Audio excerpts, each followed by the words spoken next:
At 6:01 p.m., the November 28th, 2023 meeting of the Dexter Township Planning Commission will now come to order.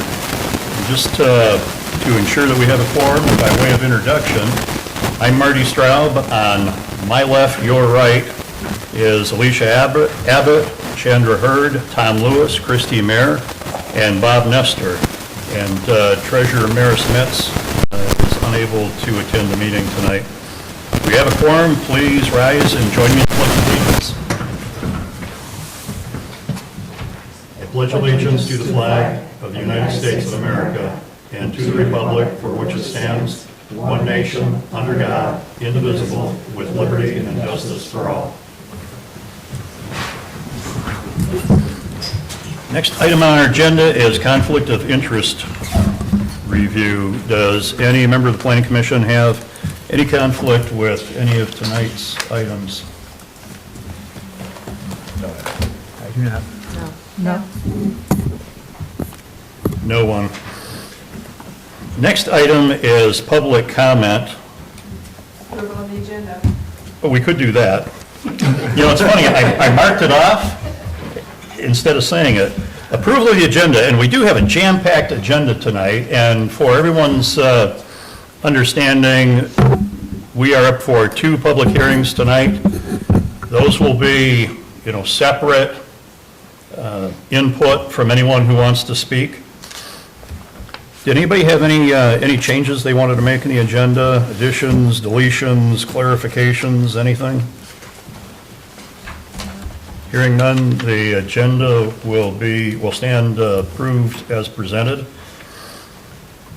Now we're up to public comment, and we would appreciate that if you have anything to say to us that does not have to do with the 2 public hearings tonight, one master plan and the other Cornman Farms, that this would be the time to do it. You will have an opportunity for the 2 public hearing items in a couple minutes. Anyone have anything to say to us? Hearing none, if the record would reflect at 6:03, there was no request for public comment. Next agenda item is public hearings. The first one is master plan public hearing in accordance with the Michigan Planning Enabling Act. I don't know, Rowan Brady, our consultant, is here. I don't know that, Rowan, you have anything specific for us, or should we just go through our issues and you can address them? What would you prefer? Yeah, there are a couple things I wanted to go over tonight before we get into discussion. I'll move up to the podium. The first being a continuation of a discussion that we had at our last meeting. The Planning Commission requested that I reach out to the Esch family, owner of 2 properties north of the intersection of Remote Territorial and Dexter Pinckney Road, regarding their properties. There was significant discussion based on a comment from some Board of Trustees members about designating 2 of their properties agricultural preservation as opposed to neighborhood commercial. They are shown as neighborhood commercial currently on the future land use map. It's in the most recent draft of the master plan. I sent a letter to the Esch family and received a phone call from Mr. Esch, and we had about a 30-minute discussion on those properties, and the other properties are... Mr. Esch, are you here tonight? Yes. Thank you. I have a feeling he will come up a little bit later and speak a little bit more on our discussion. The first property we touched on, let me pull up the notes from that discussion. The first property we discussed was property D04-13-300-024. This is a property that the Esch family bought when it was zoned commercial, and it remains zoned commercial today. It is the southern of the 2 properties that kind of were in discussion. It is the larger one. It's kind of a square-shaped parcel. It is not the parcel with 3 smaller subdivided parcels on the frontage. It's kind of the larger square one that has direct frontage on Dexter Pinckney Road. Mr. Esch expressed concerns that switching from neighborhood commercial to agricultural preservation on the future land use map could impact the market value of the property.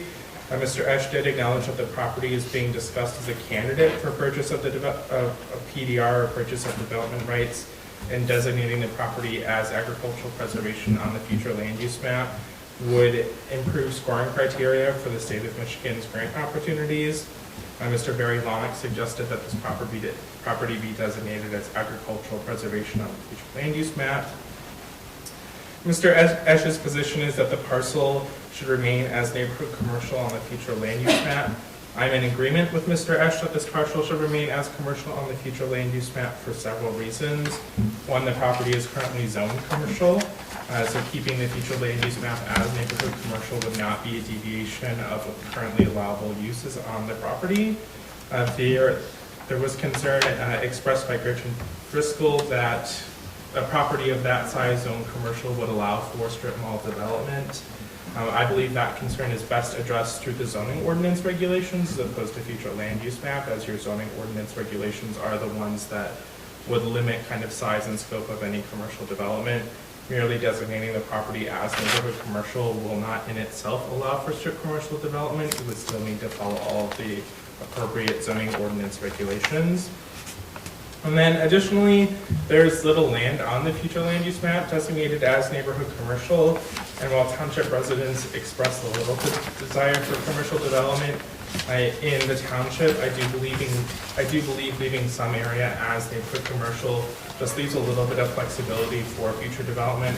If someone was to come to the township looking to kind of do small scale commercial, the future land use plan specifically kind of points to that small scale commercial development as the intention of the neighborhood commercial future land use map, and that was intentional to kind of marry the intentions of township residents with kind of that flexibility in the future land use plan to allow for some commercial development to happen, if that opportunity presents itself in the future.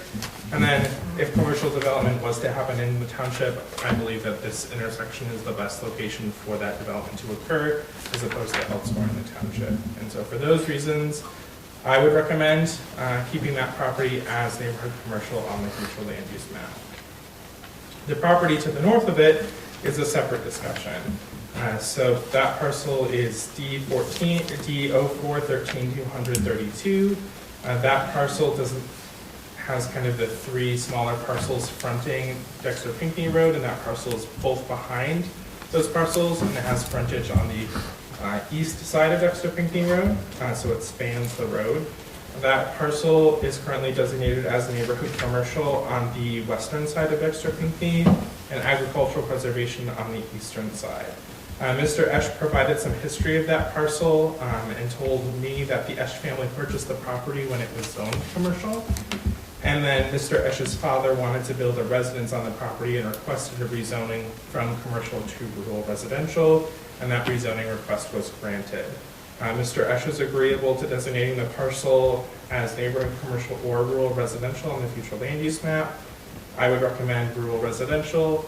It matches the current zoning. I think it was an oversight of us to kind of expand neighborhood commercial that far north. So I think just reverting that parcel back to neighborhood commercial, rural residential on both sides of Dexter Pinckney. And then finally, Mr. Esch wanted to have additional discussion about several of the properties that their estate owns, and those are kind of south of North Territorial and on the western side of Dexter Pinckney. These are large properties, and they are all shown as agricultural preservation on the future land use map. That was a change that was based on discussions that we had at our previous meeting, where any property kind of in our agricultural preservation zone that met the minimum lot standards for the agricultural zoning district, we requested be shown as agricultural preservation on the future land use map. So that's why most of those are designated as agricultural preservation. And several of those properties are zoned rural residential. Mr. Esch was supportive of leaving these properties as agricultural preservation on the future land use map to assist in scoring. Several of these properties are in discussion as purchase of development right properties. But he also requested that if that PDR was not successful, that within 2 to 3 years, the future land use map would be amended to designate those properties as rural residential.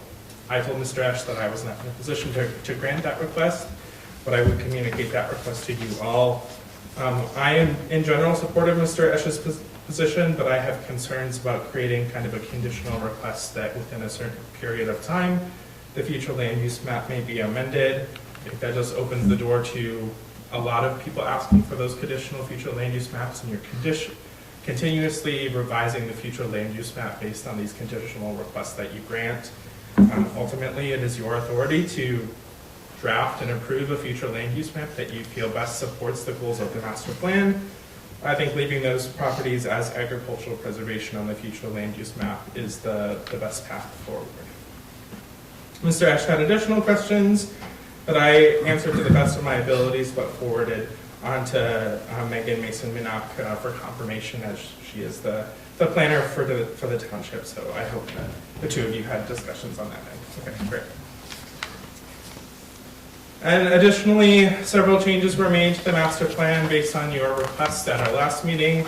There are very small kind of language tweaks, the first being on page 25 of the master plan. Language was added on page 25. That's my notes.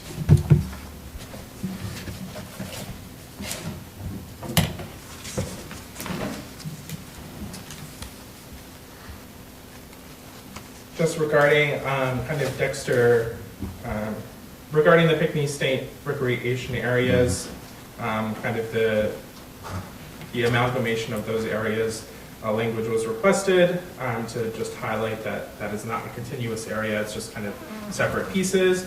And additionally, we added language regarding universal design principles on page 25 as well. And then on page 51, regarding the language on non-motorized transportation, language was adding just reiterating the partnership and collaboration with Dexter Township and agencies planning for non-motorized facilities in Dexter Township, just kind of underscoring the importance of collaboration between the township and all of those agencies. That was another request by the Planning Commission. So those were the changes to the master plan and the communication I received, a continuation of the discussion from our last meeting. And if you have any other additional questions, I'm happy to answer those now. I think what I'd like to do next, some of us may have some input. I know I've got, a couple of things that are, semi-substantive and a couple of typos. I know Commissioner Mayer had a couple of things, maybe some others. I'd kind of like to go over those with you now and see, what the consensus is, and then get input from Mr. Esch and whomever on specific and general aspects of this, if everybody is okay with that. So, Marty, a question for you. We were not provided hard copies of the November draft, and we were not issued laptops. So we don't have an updated copy in front of us. We did receive an email that color copies would be provided to us here at the meeting by the office. And so some of us aren't able to follow along. I noticed you did receive one. No, I printed mine out before I Okay. So left town. I'm just saying that's a technical difficulty with Yeah. some of us that may That is not correct. have a color copy capability to look at any changes to a color map, like the future Mm-hmm. land use map. So I would love to follow along with what you have to say, but not everyone has the November draft in front of them, a hard copy. Thank you. Yeah, I think that's a problem. I was not aware of that. I mean, we were able to review it from home on a laptop, but unless we have a way to copy it, we Yeah. weren't able to copy it. Yep, that's an issue. I don't imagine there are hard copies kicking around here tonight, are there? Not that I'm aware of, no. I think the best that we could do is if somebody could link to a television screen, from the screen, we can put it up and then go from there, but that might be difficult to read from a distance. I don't know, that might be worth a try. I just don't know if we have the ability to do that. Who I mean, who am I might the know only that? one without a hard copy in front of me? No, No. I'm looking at it on my phone, so. Right, so,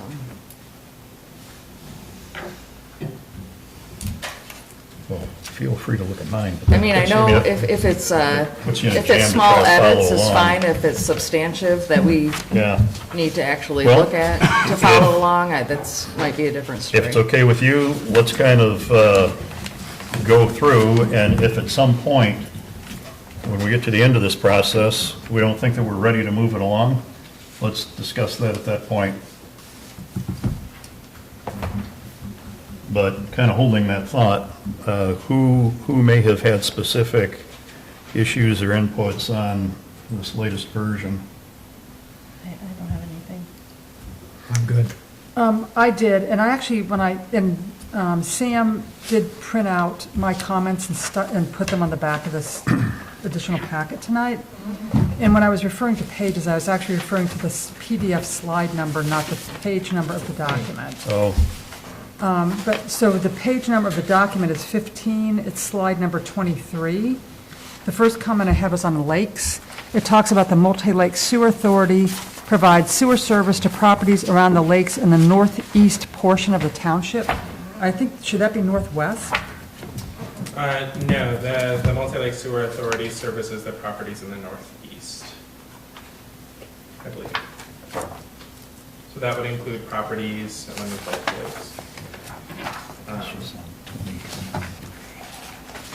That would include the lakes of Portage Lake, I believe portions of Bass Line Lake, Little Portage Lake. yeah, that ends up someplace else. Okay, there's actually, I think Multi-Lake? the Multi-Lakes, I think does the northwest. Northwest And Lakes. then the northeast lakes are serviced by a different sewer authority called the Portage Base Lakes Area Water and Sewer Authority. Okay. Yeah, I think And they So- do they do Little Portage too? Okay, yeah. Okay. And I'm sorry, I didn't catch that earlier. I'm sorry, I didn't Yeah, catch no it worries. before, but there's actually two different authorities in Dexter Township providing sewer services to lakes. So do we know what document page that goes with? The document page actually is 15 in the document, and it's slide 23 of the PDF. So the Multi-Lakes would service Half Moon Lake and other properties connected to sewer in that portion. She said And then the 15 Portage on Lake slide would service 23. Portage Lakes and other Yeah, lakes. and I guess in terms of the multi-lake, I'm not sure, they have a pretty wide geographical territory, and Karen Nolte of the board is here. She's the board's representative to the Multi-Lake Sewer Authority, correct? Correct. So I don't know if you could clarify, yeah, what, goes primarily west, yeah, goes over to Linden Township. And then you've got the local around Dexter Town Hall Road and Territorial, but Portage Lake is not involved with multi-lakes. yeah, it's a separate authority. Okay. Yeah, we'll make that clarification, add in, we'll make the clarification that Multi-Lakes is northwest and add in the reference to the other authority. Okay. on page 15. Yeah, I don't know if I have this written out, if you want to look at it also. If I Yeah, can get. you can get it further later. comments Okay, later. okay. So, and then on the Hudson Mills, in one place it says Hudson Mills Metro Park is 1,156 acres, and then other place it says 1,549.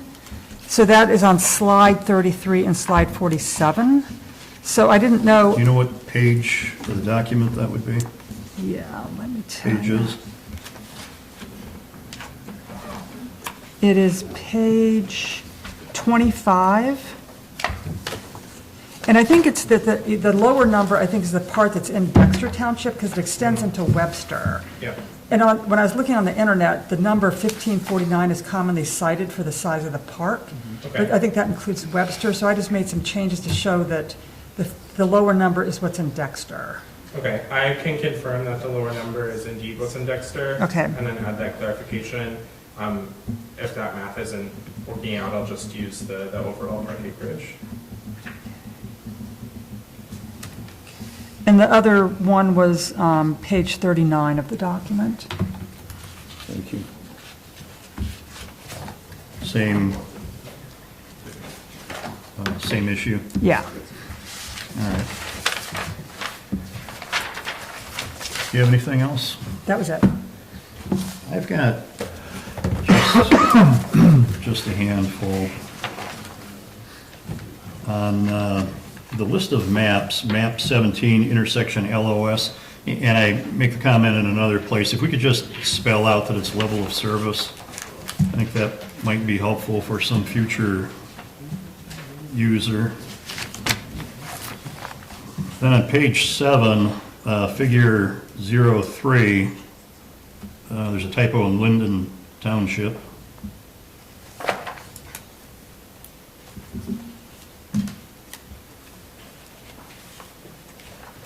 Marty, since we're there in the document, did you also want to discuss Manchester? They recently Oh, became, yeah, we had a little email exchange about that. We should note in here that Manchester has recently voted to become a city, and we refer to it as a village where we do refer to it. And Rowan had mentioned that, yeah, maybe just some word someplace, footnote someplace that as of such and such a date, Manchester as a city would be appropriate. Anybody have any issue dealing with it like that? Yeah, thank you. That's a good one. On page 37, I think the middle paragraph under population trends, it says the 2045 forecast from SEMCOG predicts a moderate rise in total households, increasing roughly blah, blah, blah, blah, blah. However, these changes are dwarfed by the biggest anticipated shift or dramatic rise in the households. And I question the use of dramatic and dwarfed, because if I'm looking at the numbers correctly, the households with children are decreasing from 35% to 27%, which is a delta of 8%, and the households of 65 plus are increasing from 29 to 36%, which is a delta of 7. I understand the concept. I think we just reword it to not make one change seem really huge and it's almost the same as the other. Yep, agreed.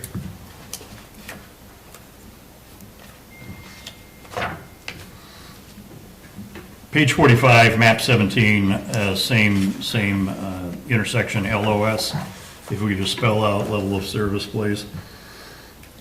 On the next page, 47, tables 11 and 12, injury caused by crashes and type of crashes. I think it might be helpful, if I understand this correctly, that was the period 2017 to 2022. If so, let's just add that to it. Injury caused by crashes, whatever the dates are, 2017 to 2022, or whatever they actually are, please. Yep, And the same thing on the other one with types of crashes. agreed. There's a small one on page 48 in the complete streets, just for consistency. I think it's the last sentence in the green box, complete streets. Otherwise, streets is capitalized. This is the only one where I see, well, crud, that might not be right either, because the sentence right above it, both complete and streets are lowercase. So if we could just get consistency in that section, please, that paragraph. And then the words down below, the first sentence, crashes involved a single motor vehicle and 18% crashes were rear-ended. I think we want to add of the in there, 18% of the crashes. If you could just double check that, and if that is the correct reading of that, just add that in there. Similarly, on page 52, when we're talking about this is the section that I had requested that we honor Frederick Pelham about the railroad underpass going into Dexter. I think unless this is a direct quote and it came from Sun-Times, in which case we want to talk to Bob about it, but it says one of kind design. I assume that should have been one of a kind design. I can look into it. I don't believe that was a direct quote. All right, thank you. And then just a little clarification, page 57, second column, toward the end of that first paragraph, just have someone take a look at the wording of that last couple of sentences. Since the public road network is under the auspices of the Washtenaw County Road Commission, WCRC. Township officials have some but limited influence on their decision-making and priorities. Just not sure, and you get it from the context what there refers to, but Yep. maybe that could be cleaned up a little bit.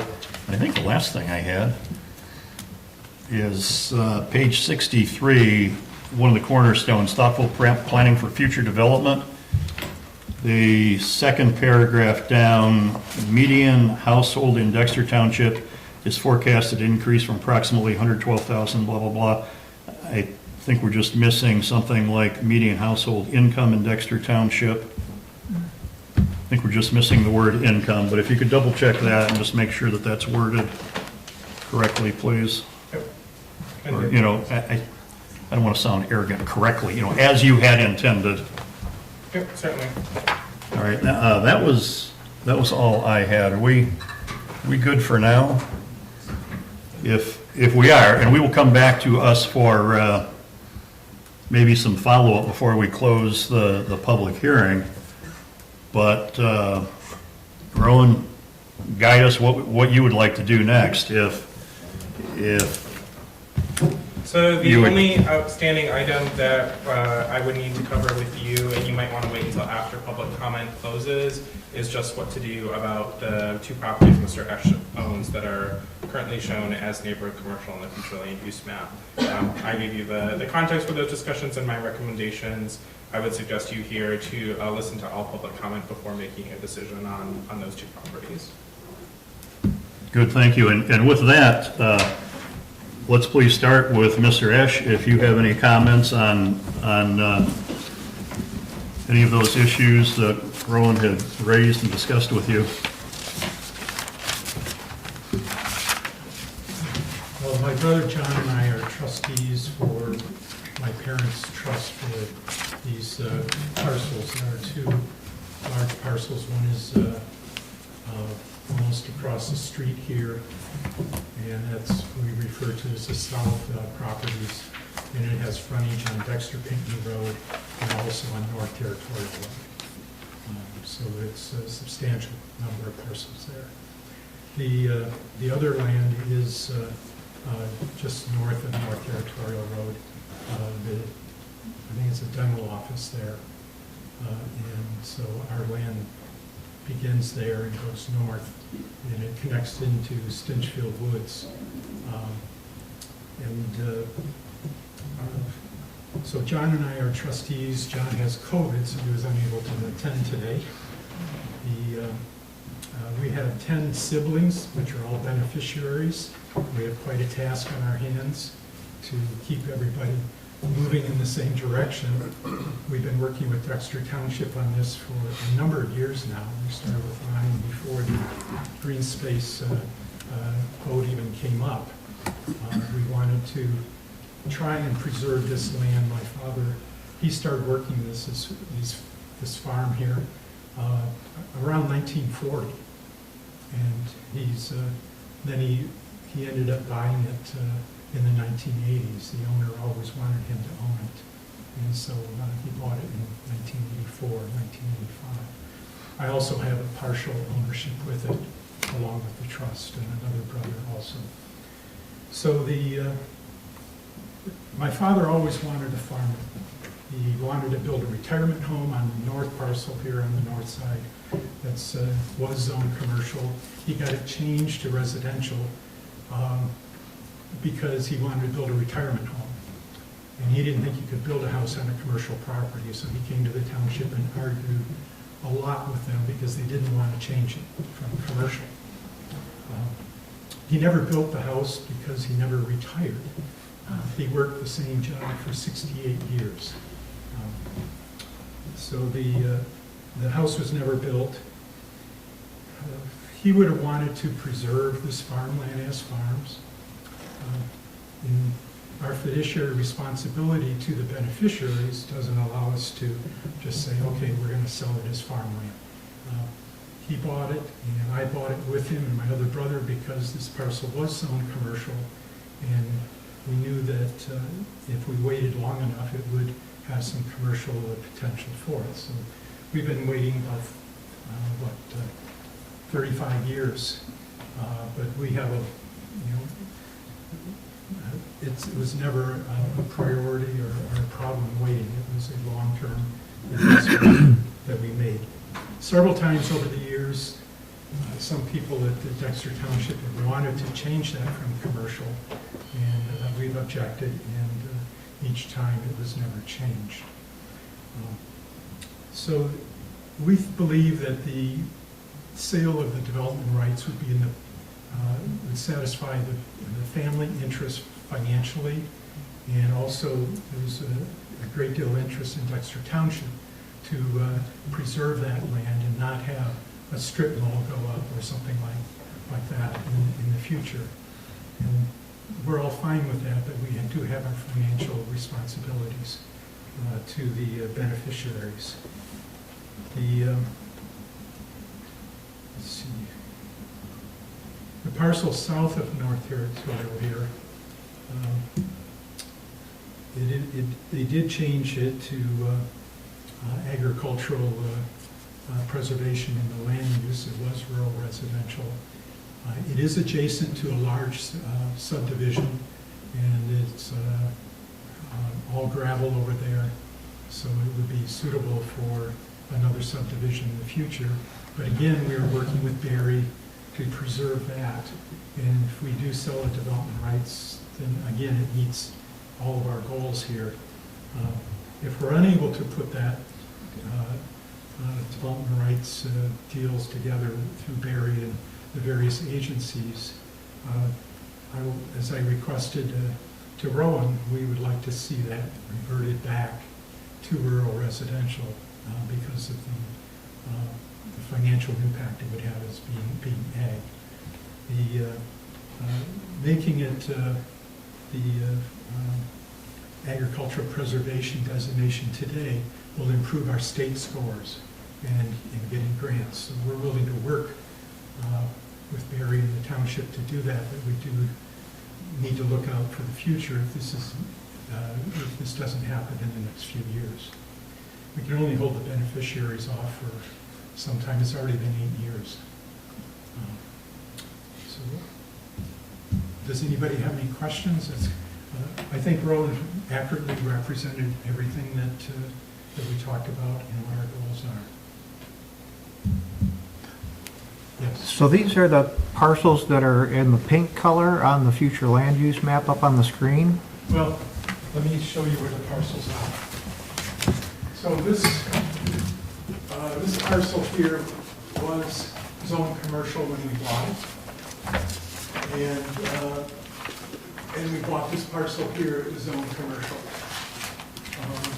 And I believe that this parcel over here was also zone commercial, but I can't remember, it's been too many years. This here is the one that my dad changed shortly after he bought it, because he thought he'd build a retirement home. And I was surprised to see that it had reverted back to commercial. In fact, I brought it to the attention of the township, and they went, how did that happen? So I don't care either way. If you want to make it commercial, I'm fine, but it has been changed to rural residential, and it doesn't, I don't think it has any financial impact on us, because this is the prime land for commercial development, not that one up over there. The other parcels that we're talking about on the south side here, get oriented. I can make it bigger if you'd like. No, it's right here. So it's this parcel here, comes back over here, this parcel here, and these two parcels here. So this here's Dexter Pinckney Road, Territorial Road, and we own all of that through there. And this is the area that was changed from rural residential to agricultural preservation. Now these two lots back there are just short of 40 acres. They were supposed to be two 20-acre lots, but they overlapped each other. I found out when I did the survey. My dad never surveyed anything. He was the old farmer. And it is what it is the way he put it. So those are not going to be, developed for rural residential, but if it could be used as part of a PUD for walking trails and other green space with it. So that is an important part of that. Does that clarify for you? Not totally, but Okay. it would, unfortunately, for my mind's eye, about the only thing that would probably clear it up, I hate to admit, is kind of a proposed section of that. Because, so you're asking for redesignation of the future land use map, is that correct? Bottom line? The bottom line is that we were perfectly happy with this designation right here Okay, for the future use.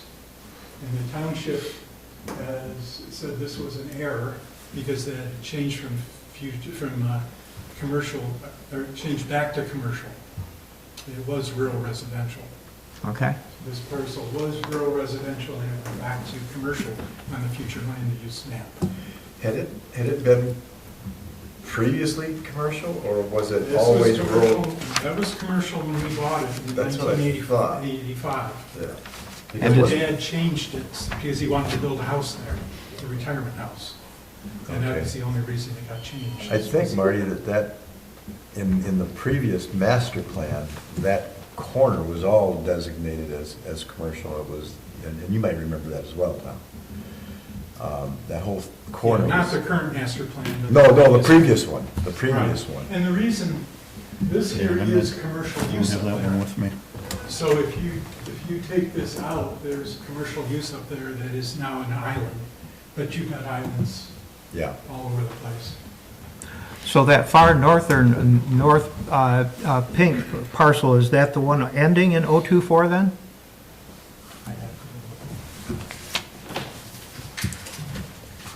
Too many parcel numbers, I don't want to straight. No, that is Takes that next one. 032. Okay, all right. So that's the new one. Yeah, yeah. And 024 is the next one down, the big one? Yes. Okay, all right. I'm getting better now. And that's the one that we feel should remain commercial, and we insist that it remain commercial. We invested it as commercial property. And it would, if that got changed to just ag or something like that, the value on that would change dramatically. And the financial hardship. So what we were just looking at, this should be, but I cannot swear as an absolute fact that that is the correct current official zoning map, even though it says official zoning map. Dated October 13th, 2020, and I recall that after the new zoning ordinance was adopted, that David Rohr had some corrections that came up during that process. Things got colored incorrectly on the map or whatever.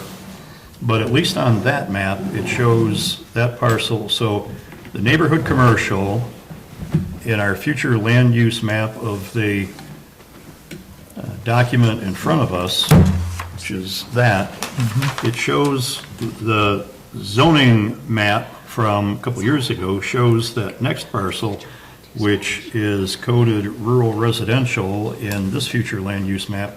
It shows it as being currently zoned commercial.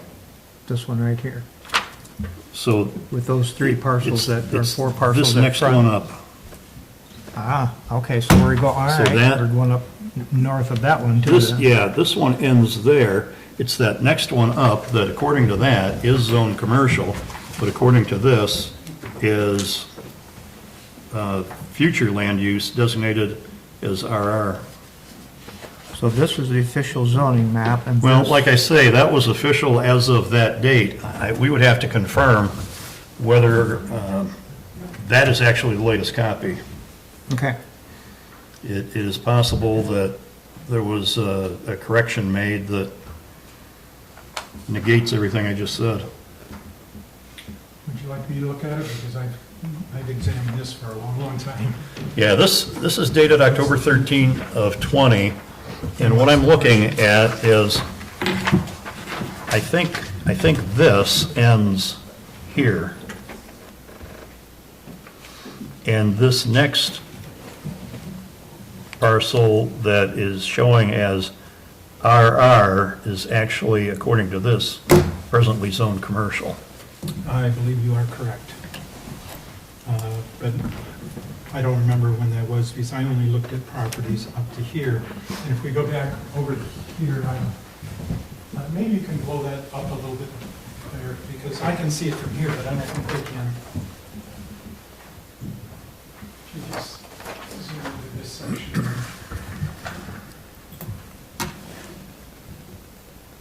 Okay, so this is the parcel you're referring to. Yes, sir. And I don't know what that was. This one here is owned by our family. This is owned by the family. And this one here is currently commercial use. That is it used to be a nursery. And, I mean, I'm going back 40 years, 50 years ago. And then now it's a daycare for adult daycare. Mm. And so I thought that that's why they moved that up, is to keep that all contiguous, including the adult daycare center, which has been zoned commercial and used commercial since the 1950s. Wow. And Rowan, I don't know if that's something that you could just handle administratively. We're going to have a discussion in a few minutes about, what of these things may not allow us to forward this to the Board of Trustees tonight, but I don't think it was our intention in the future land use map to change zoning if our current zoning reflected a usage that was, or at least in this case, I guess I shouldn't speak for absolutely everything. There may have been some exceptions. My recollection of how this neighborhood commercial area was designated in terms of its boundaries, David, Roar, John, and I sat down and kind of looked at zoning and essentially drew a boundary around all of the commercial properties in that area of the township, and then just filled in what didn't match commercial. And then over time, we've slowly kind of chipped away at the edges of that area, so it's become a little bit smaller than the first draft that was shown 4 or 5 months ago to the Planning Commission. But that's how it was initially designated, the boundaries. I don't believe the northern boundary has changed since we initially drafted the future land use map. So the northern boundary of that neighborhood commercial area was the initial extent of the northern boundary in the first edition of the future land use map. And I certainly don't want to confuse things because I, grabbed a piece of paper I've been carrying around with me for 3 years that may or may not be current, but township office should have the actual for real current. This could have been after a correction, it could have been before a correction, I don't know. But I think that is the consistency that we're looking for, though, that however the official, for that area at least, however the official township zoning map has it, we were not looking to change the zoning by designating it as something else as future land use, I think. Yeah, so what I'm hearing is that area, neighborhood commercial, should reflect the analogous zoning district in that area. And so we have a table on page 62 of the master plan that references future land use map and the corresponding zoning district. And so I will just make sure that area aligns with the zoning map. I'll confirm that once again once public comment has closed in case you hear anything that will change your mind, but we can certainly make sure that area of the future land use map aligns with the zoning map. Yeah, I think that was our intent. Yeah, in discussion with Mr. Esch, that's kind of a position I landed on as well. If the zoning map shows that area, we should kind of be consistent with the zoning map and zoning ordinance, and of course existing uses, which it sounds like the adult daycare, making sure that property stays as commercial in the future land use map. It sounds like it's zoned commercial. We can of course confirm that. I don't doubt Mr. Ash. I don't know how it's zoned, but I know how it's been Okay. used. Yeah, that would be good. I want to make sure that we've got all of this discussed before we close the public hearing on this. There may need to be some additional dialogue, and especially since trustees Sanders and Driscoll are with us, I don't want to send some document to the Board of Trustees that then they've got additional questions. Either, both of you, I think I see her back there. too. You know, what comments, inputs might you have at this point?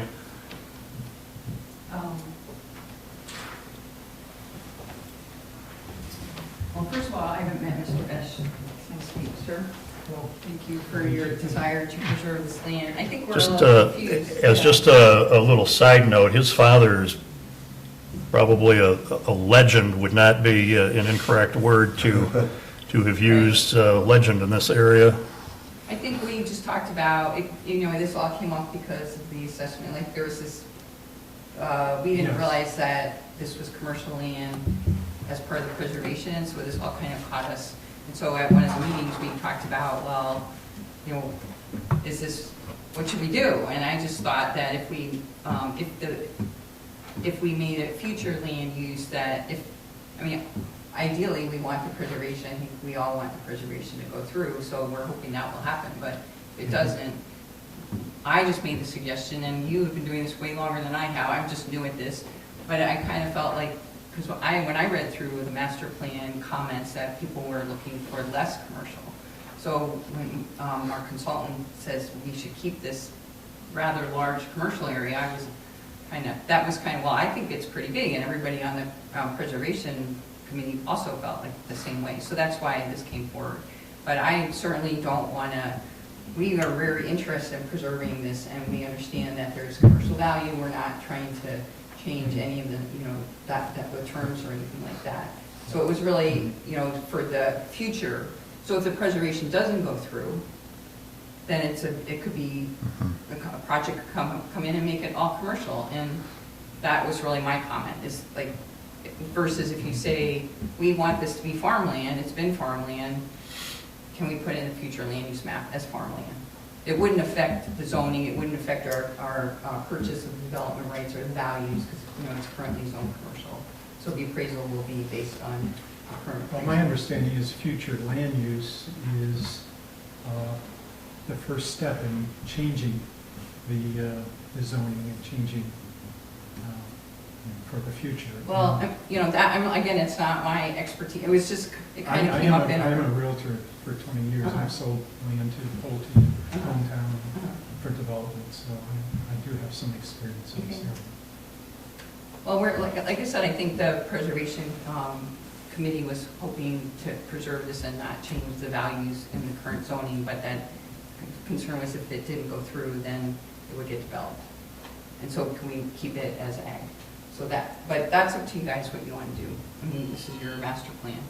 I was kind of surprised, to be honest, that the consultant said that this would be a good piece to develop in commercial, because we already have several locations that are commercial that are underutilized.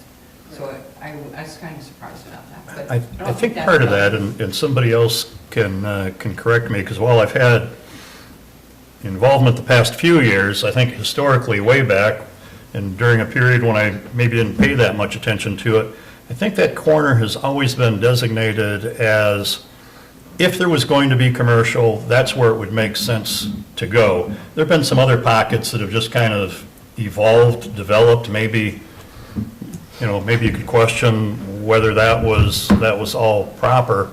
There have been proposals, and you guys might have been around when there was a proposal for the corner, some part of the corner, years and years ago. I don't know whatever happened with that, except obviously it didn't Gas get station, developed. There was complaints about light pollution from Okay. Yeah, that's the correct. Colorado astronomers up on Stinchfield. Yeah, that was the big deterrent, was the light pollution. That was the big deal, and I think that's what probably sank that ship.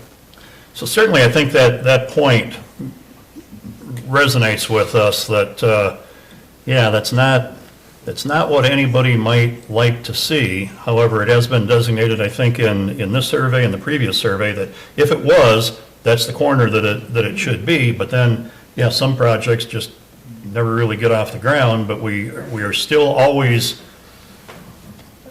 at risk, maybe is not the right term, but, that next phone call could be, hey, I want to do something, and we need to make sure we're ahead of that. Yeah, I don't think the question was, like, I think it was really more the size of the, the contiguous parcels.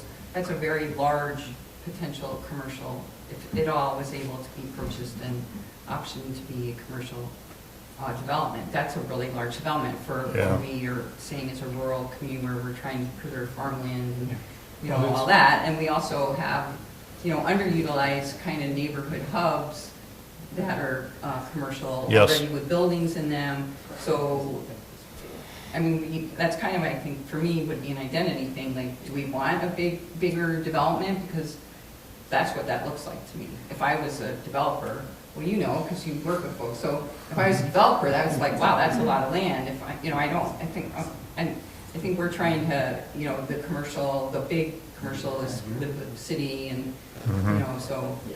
so, but I certainly, I didn't want to take away from Mr. Esch's intent, and I don't think the Open Space Committee wanted. We have already talked about, about the appraisal on the commercial property.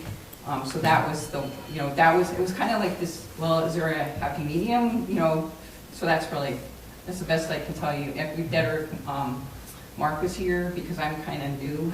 So it's kind of awkward for me to be putting this, and again, I haven't met Mr. Esch until now, so my apologies for speaking. Oh, and I didn't mean to slight trustee Nolte. I didn't see her back there, so. Well, we're all, part of this open space is we're all trying to learn, and so this was kind of like this, it really kind of took us aback. And so, once this piece is resolved, I think, however it's resolved, I think we're in a really good position, and we're really excited about the work that the Open Space Committee is doing. We had a presentation of the Board of Trustees last week, and everybody's really excited about working with your property, and I think it's going really well. So. Thank you. And if it, Yeah. can I make one comment? Thank you, Gretchen. I mean, Laura Sanders, hi Wayne. If it gets preserved, it's not gonna become, nothing's gonna be built on That's it. correct. Right, so that's the intent. Everybody, from, when we met 2 years ago, the intent is to preserve it. So that's why it seems like if we have a future, the future land map, I understand that it's iffy, so I do understand why you want to preserve it, not preserve it, but keep it commercial, but all of our intent is to keep it preserved, right? Nobody wants to see a strip mall going there, and it doesn't reflect what has been said in our master plan. So that's my 2 cents. Yeah. Thank you. I just wanted to add some additional context about kind of the size and area that we're designating neighborhood commercial. I concur with the both of you that the master plan does not support strip mall commercial development. I just wanted to add the additional context that there are certainly scales to commercial development. You have what I would consider large regional commercial, which would be strip malls, supports high volume of traffic. You have a lot of in and out. The master plan specifically states that the neighborhood commercial, as shown in the future land use plan, is small, single-site retail and service businesses that service local residents. So that's the type of commercial development that we're talking about here. If you were to write a zoning ordinance that is aligned with that future land use, it would permit one business on a parcel. You're not talking strip malls, you're not talking large commercial development. Regardless of the size of the property, your zoning ordinance could limit square footage of a building, occupants, number of businesses. So the master plan, specifically points to this small scale commercial development that really services the local community. Yeah, thank you for realigning us.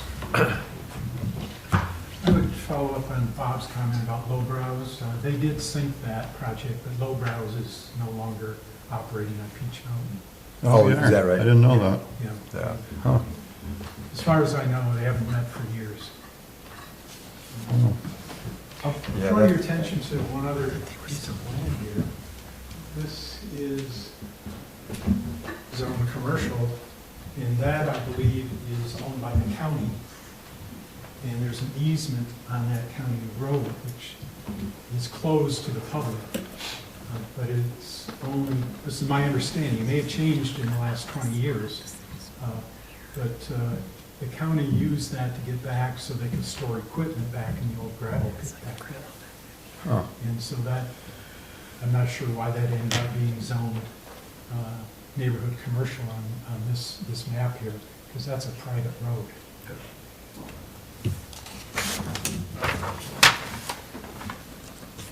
All right, thank you. Any other questions?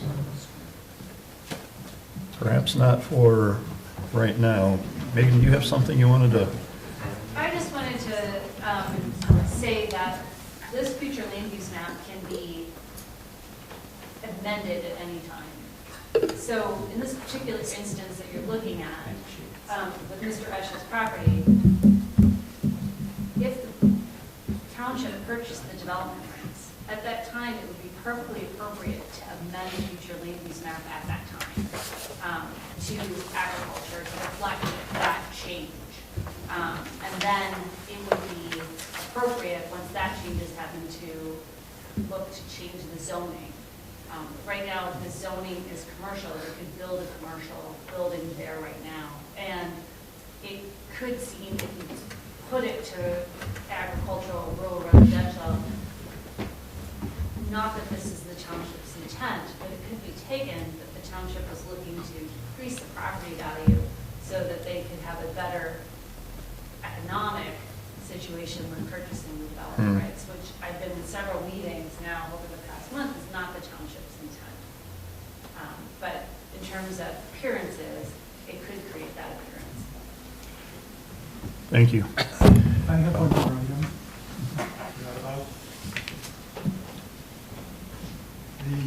This parcel right here, underneath the current future land use planning, has a special area, number 2, I believe. Is that being retained? I haven't seen it, I don't know why it would go away. Yeah, what Mr. Esch is referring to is the last master plan identified special development areas. Yes. I believe there were two in the last master plan. We removed that discussion, kind of those special development areas from the master plan. They were initially included them. We just didn't feel like they were kind of necessary or added substantial value to the master plan to specifically call them out. We thought the future land use plan did enough to kind of show those opportunities or lack thereof, as opposed to specifically calling out special development areas. All right, thank you. I guess I would like to have that remain there until this is all settled. If we sell off the development rights, then we've already told Barry that we'd be more than happy to amend the zoning and the future land use, and we would even initiate that if that's something you wanted us to do. So we have no objection to that. It's just a matter of we have to get past all of the grants. For those of you that aren't aware, we've already got the federal grant approved, and that is a big step. And the next step is to move forward with the state. Yeah, the special development areas in the last master plan didn't really have any additional recommendations, land use suggestions, as opposed to just specifically calling them out as special development areas. So I don't think there was any. To reduce or increase the number of houses per acre. Okay, yeah, we didn't feel like that kind of fit with the current future land use scheme that we have before you. We felt that just the future land use categories in themselves did that enough. All right, thank you. Now, do you have something? Yeah, I'm not sure how the preservation program is working here. Is it consistent with what Legacy does? No, it's not, it wouldn't be the same as the Lake Conservancy. In what they do, your township is purchasing the development rights, I am unaware that there would be associated programs in terms of maintenance and whatnot that Legacy Lake Conservancy would do in terms of invasive species and things like that. I think the better person to ask is maybe the people from the committee who are here. Okay, I'm a little bit familiar with it. I've done several with the Legacy program, and there are specific requirements within those contracts that delimit you from doing certain things. And so you can create a building envelope that is permitted, and anything outside of that isn't. And so if that's what they're planning on doing in the preservation program, you can essentially lock it up in a variety of ways that are in agreement with all the participants. So, that may lend some comfort to Mr. Esch. I don't know, but that certainly is an option. At least it is with the folks I've worked with.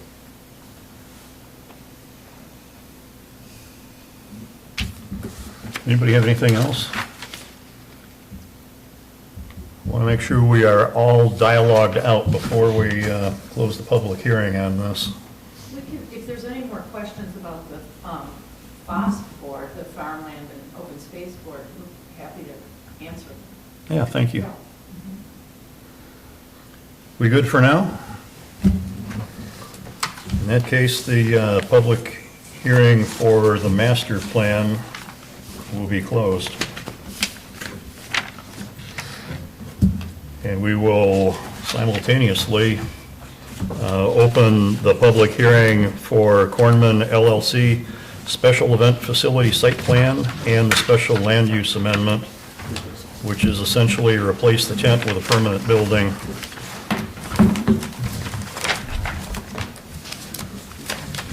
Megan, you have something to present on that? I can go through my letter. So, this is a little complicated in terms of the process. So this is a special land use amendment because they are adding buildings. It is a preliminary site plan review, and the applicant has also requested a variance.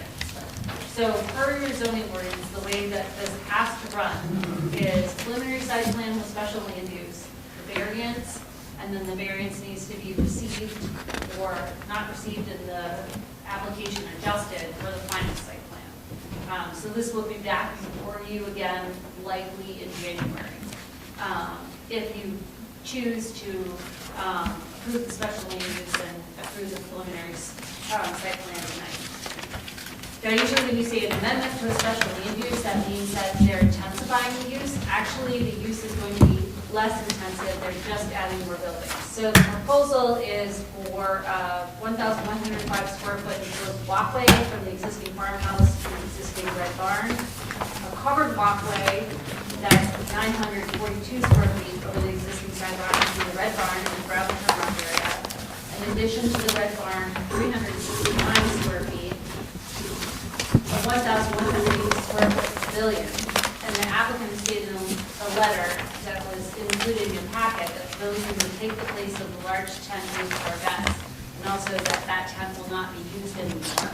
A patio connecting the red barn to the pavilion, a garden amphitheater.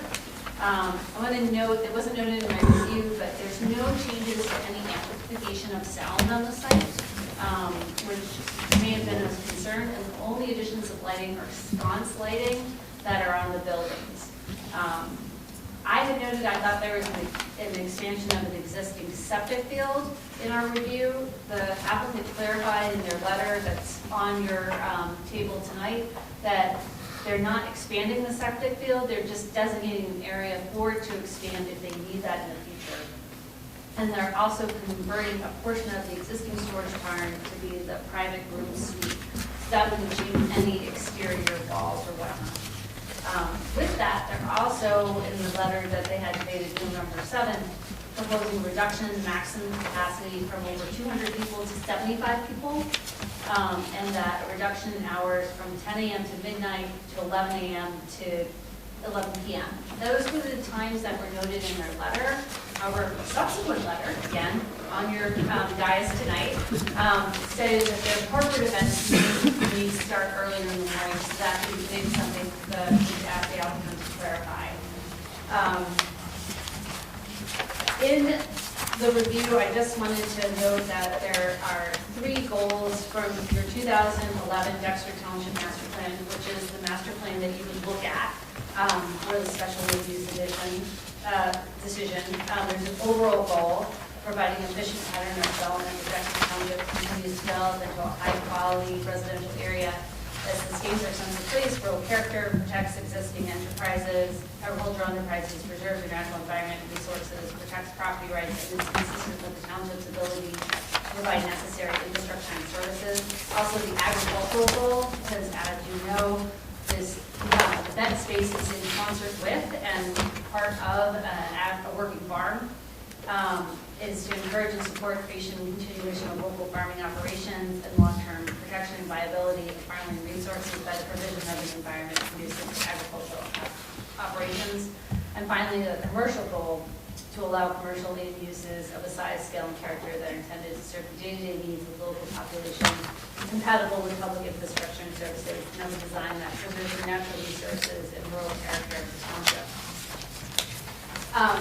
If you looked at our review, we have a long table on how they comply or do not with the minimum lot width and other dimensional standards. Just wanted to note for you that the east side setback is an existing nonconformity, and that's not proposed to be increased. Also, the red barn is taller than 30 feet, but again, that nonconformity is not being proposed to increase. The applicant is seeking a variance for maximum lot coverage. And what's unique about this is that the variance is not only for the square feet of the building area you see on the site plan, but also for future additions. So in some ways, they're asking for a preemptive variance, which they can ask and apply for whatever they want. The ZBA has this on their agenda for their December meeting. One of the things, and that will have to go through a public hearing and whatnot, and they have certain decision standards at that point in time. So those things were a little unique in that they don't completely meet the zoning and the setbacks, but there's a pathway for at least the building coverage. In terms of natural features, there's no woodlands on the site, there's no wetlands, it doesn't include a floodplain, there's not a whole lot of topography. We highlighted for you that a site plan decision criteria for preliminary site plan review is that the landscape shall retain as much as possible in natural state by reasonably minimizing tree, vegetation, and soil removal, as well as topographical modifications. That's something for you to keep in mind. In terms of landscaping, they are asking for 2 administrative adjustments, specifically screening and buffering around the front, side, and rear. In your packet, we included the resolution that originally approved the special land use, and if you went through that, you will have noted that at that time, that during that special land use, they also granted a waiver for those exact things. And I don't believe, but I'm not an expert, that the ordinance has changed since then in terms of that. But we also have a standard there for you to look at, and as part of any approval, you would need to grant that administrative adjustment. If you were looking to do that, you could cite a previous special land use as well. In the landscape plan, we did note one thing after consulting with our landscape architect. They're proposing an auto-Lucan English laurel shrubs. And when we looked at the hardiness zone, this cultivar is right on the edge. Now, with our hardiness zone is probably changing, but since your ordinance called out called out for native species, we had some suggested in our letter. That was something we may want to ask the applicant further about. There were a number of things that we cited in terms of things that we'll need for final site plan with the landscape plan. And one of our recommendations to you is that the planning commission consider whether the size conditions, common scientific names of the trees to be preserved or removed are necessary for the site plan. They're not really, as far as I can see, they're not removing anything. The site's going to remain the same in terms of trees. So is there a worth for them to provide that additional information? And your site plan does allow you to waive that. In terms of parking, no changes are proposed and they do comply. Again, in that original special land use, they have a waiver in terms of the surfacing. It's a gravel surfacing. That would be to, again, have that same waiver going forward, and you can cite that special land use that was previously, that resolution of the special land use that was previously given. In terms of loading, we had asked about where the loading space was, and they did clarify that in the letter that's on the dais tonight. And in terms of their specific requirements for event facilities, they've met all of those. There are special land use standards, and for a special land use amendment, and one was the original decision criteria, that the amendment or expansion of the special land use shall not negatively affect the original decision criteria. And looking at what those were, and we repeated them in the review, we feel that what they're proposing is in keeping with that, and especially since they're almost decreasing the intensity of the use, it wouldn't really impact either that approval or the conditions of that approval, which is your second standard. And the third standard is the impact, whether the amendment would have a significant impact on the use value and enjoyment of the surrounding area or the township in general, or whether appropriate mitigation measures should be made. In terms of the clarifications we asked for, they've provided those. We noted some things, if you're making any decisions tonight, in terms of findings that you should make, and that's on page 14 of our letter. Conditions that we placed on the preliminary site plan approval, and also we had some suggestions for conditions on the special land use amendment, on preliminary site plan and special land use amendment. I will note in the special land use amendment, we had the hours of operation be limited to 11 a.m. to 11 p.m. Again, if the applicant wants to clarify that and be earlier, I will note that the original approval had 10 a.m. So I'd be happy to answer any questions, or if you feel like that's sufficient information for the applicant to go and then the public to have a public hearing. Yeah, thank you very much. Anybody have any questions at this point? If not, let's please hear from the applicant.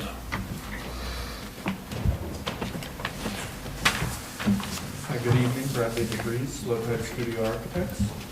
I'm Tabitha Mason, Cornman Farms. Karen Hips, Cornman Farms. Thank you very much for the introduction. I think it was very thorough and speaks to what we're looking to accomplish. I think kind of the main points that we'd like to kind of reiterate is, as noted, this is a sort of a intensification of the property. We're coming down from 250 wedding guests to 75, and also getting rid of a very unsightly tent and replacing it with a much more aesthetic building that we're hoping is going to blend in rather than stand out.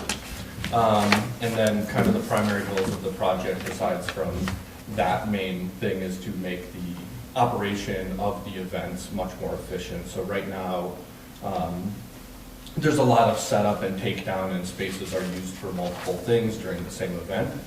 So the purpose of the pavilion in particular is to create a dedicated ceremony space that is something that's not currently offered on the property. Keep the receptions within the Red Barn and smaller events and kind of commercial hospitality ends of things in the farmhouse. And then because those things are happening in different buildings, the fact that the walkway is currently uncovered and runs about 100 feet between those buildings, as we can see with the weather that's changed quickly on us, that can be very daunting with a prepared bride and groom, hot food, any number of factors. So kind of enclosing that is a really big kind of item for us in terms of just the function of the space. And again, we really didn't want to step away from, what's already there. We have two historic, beautiful buildings, and we wanted to create something that kind of seamlessly connected between those. And then similarly with the pavilion, create something also agrarian in its form and its shape and its materials, but we can't replicate buildings that are 150 years old. So we kind of chose to take a slightly more modern direction, but we still feel like that kind of complies with rural residential, farm aesthetic, and all of that. Now what am I going to talk about? So we are going into our 10th year of business, right? We've been doing this for 9 years now. I wasn't managing partner back then, but I was an employee then, and boy, have we learned a lot over the last 9 years, right? And we are profitable, and we've learned that what we enjoy are small weddings. There's a demand for small weddings, and so we found ourselves putting this tent up, having 250, 300 people on property with a liquor license. Every night, that one-lane bridge causes me a lot of anxiety. When we realized that it's what we wanted to do, were small events, and there was a market for it, and people aren't choosing small events because they have a small budget, we can still maintain the revenue that we want to maintain on a smaller scale. It made sense for us to go down this path. I had 22 people at my wedding.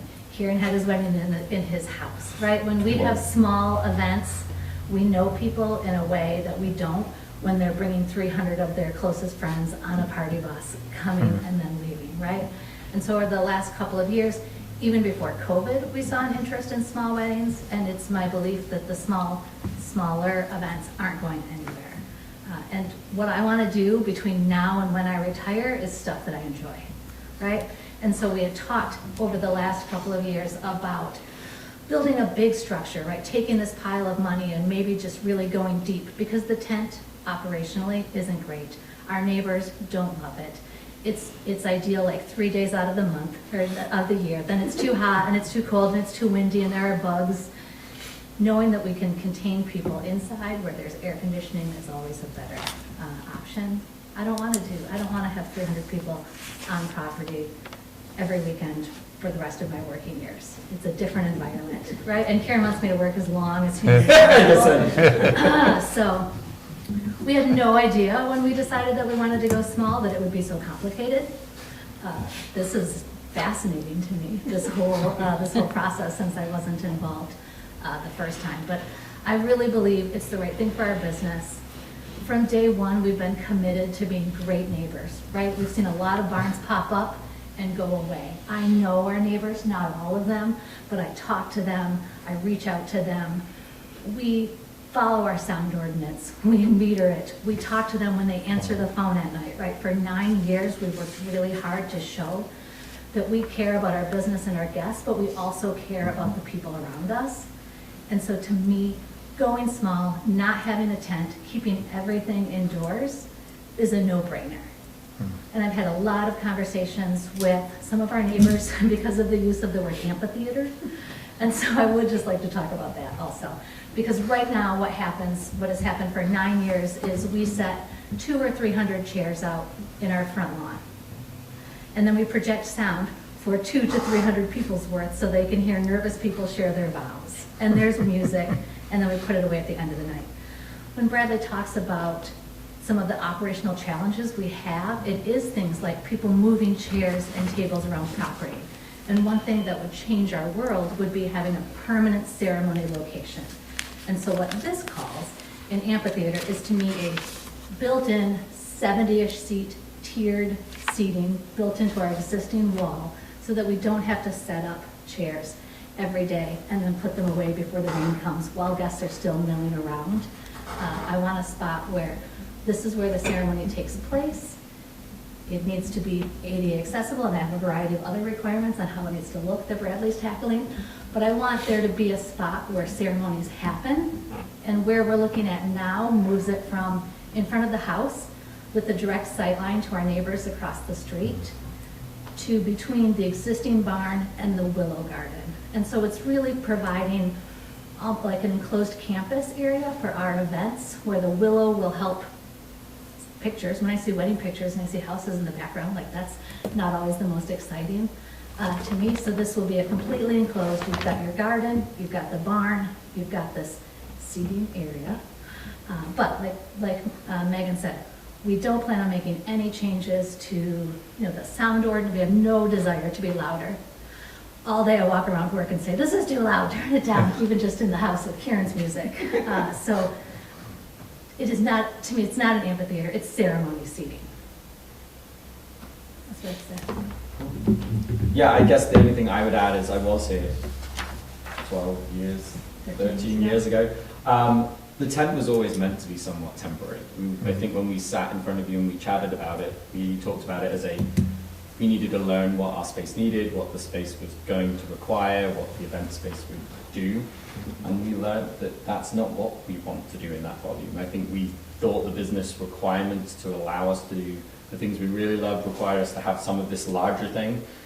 And it's been proved not to. I'd say the wonderful side of COVID is it really changed that opportunity and gave us the opportunity to see that smaller and allowed us to really see the opportunity to enjoy the things we want to do. And yes, I would like to keep Tabitha around as long as possible and as happy as possible. It's the same thing with the covered walkway that was originally in the original plans. And when we ran out of money, that came out of the plans. I remember it coming out, I think it was $166,000 that we cut from a budget. But it's like some of those things are the things that were always meant to be in there as far as like covering walkways and making it easier to move. We just weren't able to have them in there. And so this is maybe putting those back. And when we talk about those things about making it easier for our guests, it's also easier for the people who we employ. And that piece of having to move tables and chairs and moving water and being in and outside of the cold, I would love to change that for them. Like that experience for me doing it with them would change overnight with those pieces. Yeah, that's part of the reason why we also no longer offer a 14-hour package, but our longest package on property is 12 hours. And it used to be you'd have your choice of hours within this window, and now it's just you can get on property at 11 a.m., you need to be off property at 11 p.m. because it helps us stabilize scheduling, which improves our employees' experience and helps us employ more people. We've learned a lot over the last 10 years. Ready for the next 20. Yeah. Well, I really appreciate the explanation and certainly the aspect of scaling, down. I totally missed because everybody seems like they want to scale up. So I especially appreciate, the thought process behind that. And all of this makes a lot more sense to me because of that. But yeah, thank you. Anybody on the Planning Commission have any questions at this point for the applicant? The amphitheater is uncovered, correct? That's correct. And then what is referred to as a pavilion is a small year-round enclosed building so we would always have an indoor ceremony option or an outdoor ceremony option. And both those being fixed locations. Those are the two places on the property Yes. where you can have your ceremony. In the pavilion, or like either the front lawn is gone, sorry. The tiered seating. And then the area between the barn and the pavilion is open, or other than maybe trellis or something, or not trellis, but overhead slatting or pergola. Thank you. Yeah. Open patio connecting those two spaces. The idea is the lower level of the Red Barn has the bar and it's kind of the cocktail lounge area. So after the ceremony, whether it's on the tiered seating area or in the pavilion, people can kind of congregate on that patio or in the lounge, and then dinner would be upstairs. Has the fire department reviewed your plans yet? That I don't know. No, that would be part of final site plan. So Okay. if this move forward, we'd have them look at it. So I have a number of questions, but we're still in the public hearing, and I don't know if they're more appropriate for our discussion. Whichever you would prefer. I want to make sure that whatever dialogue we're going to have, we have it at this point before we close the public hearing.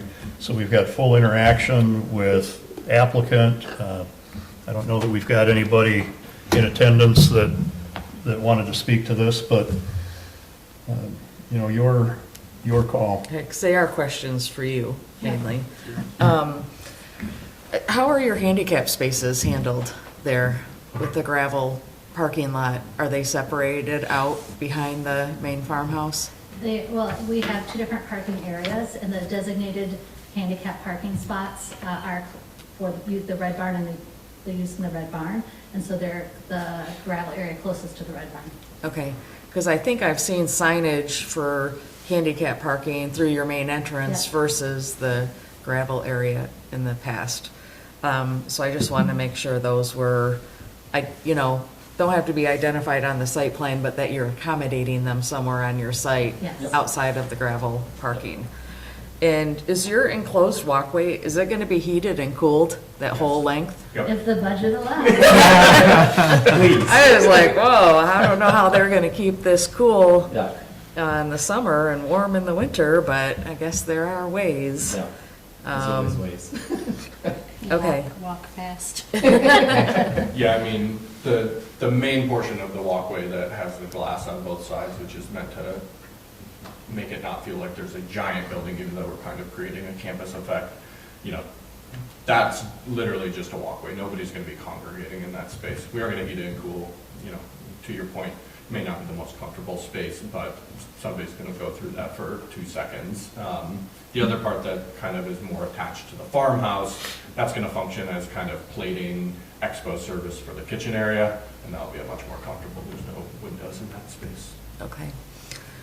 And I know, I think Megan, you touched on the septic field because I was going to ask, is it under capacity now? And then you're reducing people there, so what would cause an increase? It was oversized, and this is when that drainage field stops, and you have to go to the next one.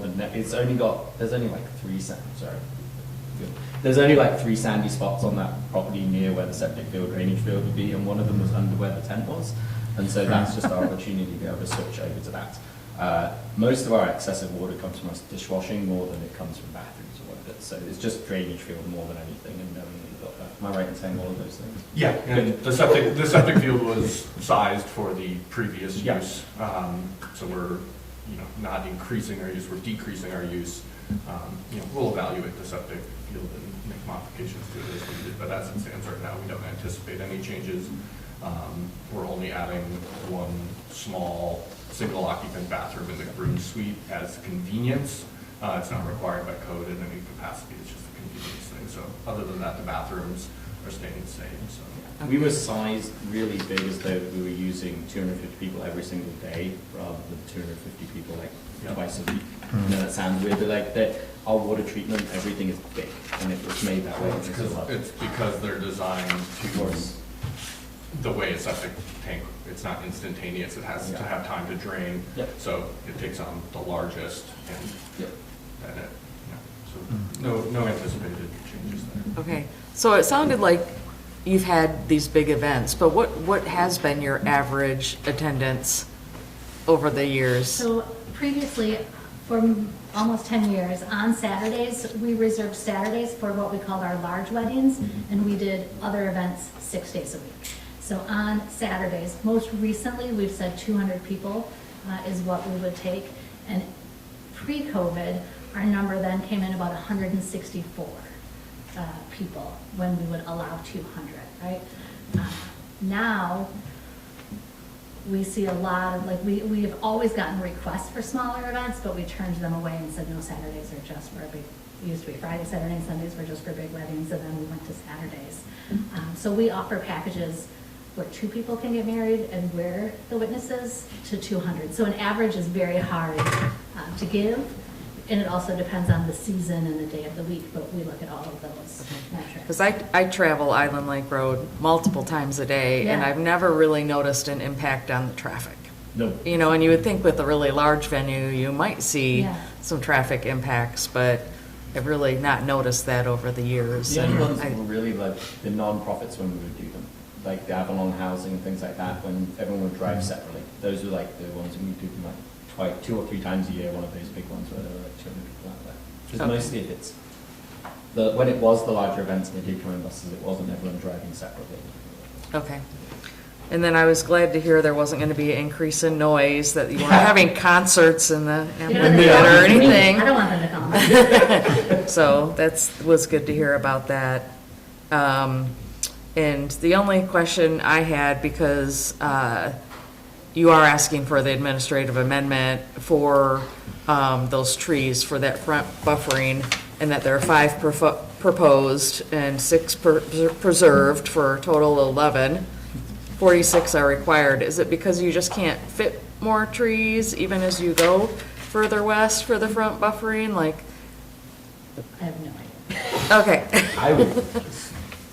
I don't know specifically, I was not involved back then, but if you drive by our property, I mean, it's immaculately landscaped, both naturally and, you know, with added plants kind of throughout. So I think kind of the thought process then and kind of how I looked at it in terms of landscape to this point is it doesn't exist in this buffer, but I think I counted like So, 60 yeah, I'm just trees on the referring property. even like more towards the west end to kind of buffer the parking area, because you do have a large gravel lot. Yeah. And Yeah, it's I think there are just a buffered, couple of trees, and I don't know if any improvements could be made more on that west end of the drive, but, because you're asking for a reduction in a pretty substantial number. So, and I didn't know if it's because it couldn't fit any down more on that western end, or if there's another reason. And no, it's beautiful, you know, it's beautifully landscaped, but, so that was just a kind of curiosity question. As part of this process, we also had to think about what we might ever want to do in the future, and that speaks to some of the like future development and plans that I mentioned. And we do not want to. I only ever want to do one event per day. I only want to do small events, right? Like I feel like our event business is real good. What I think could be fun and the things that we talked about doing in the future are on that western side. Because right now we have retail products and we sell food in a variety of ways, but we squeeze it in around events because you can't have someone coming up to the farmhouse when the bride is getting ready to pick up their soup. And so to me, down there, we would love if we got to have our way, and budget was no issue, down the road to have a little farm stand down there and to do a variety of things, have a tree farm down there. But, you know, those are like, that's just if we're like, when Bradley said, put anything you ever might think about doing, you know, down. Yeah. When we talk about our publicly ticketed events, we do like, if you've seen them out there, like Pie and Mash, we've done fish and chip shop pop-ups. We just did Thanksgiving meals and things like that. And it basically means you can't come on, you can't sell an event, and so we block out dates to do it, and it becomes this juggling act. The publicly ticketed events make very little in comparison to a wedding, and so it's very hard to like, we pick them later or they go in there later, and then we open up for the shop like 2 days a week. Yeah. Like for our retail items, and those are the quietest days, and we try to make them windows, and then suddenly we book something, and then a guest usually comes out during an event. So being able to one day change that, Tabitha said the words, but like down there having like a tree farm, have a Christmas tree farm a part of it, it makes it part of the whole that feels like having events and that are meaningful to yourselves. I mean, we've got farm babies now that could come back and get their Christmas tree from us, and that just sounds pretty cool one day down the road. Right. It's been maybe something I've said like for 5 years now. So So we there- gave all of the crazy. And there's so much happening there behind the scenes that the general public, when they drive by, don't really know. You know, you're described as a working farm. Can you just describe what you're doing? Like, is it, what are you doing We've there? got it. So we had originally, I don't know, when we first opened, we were growing like long beds that you would see anywhere else in the country as far as like farming land.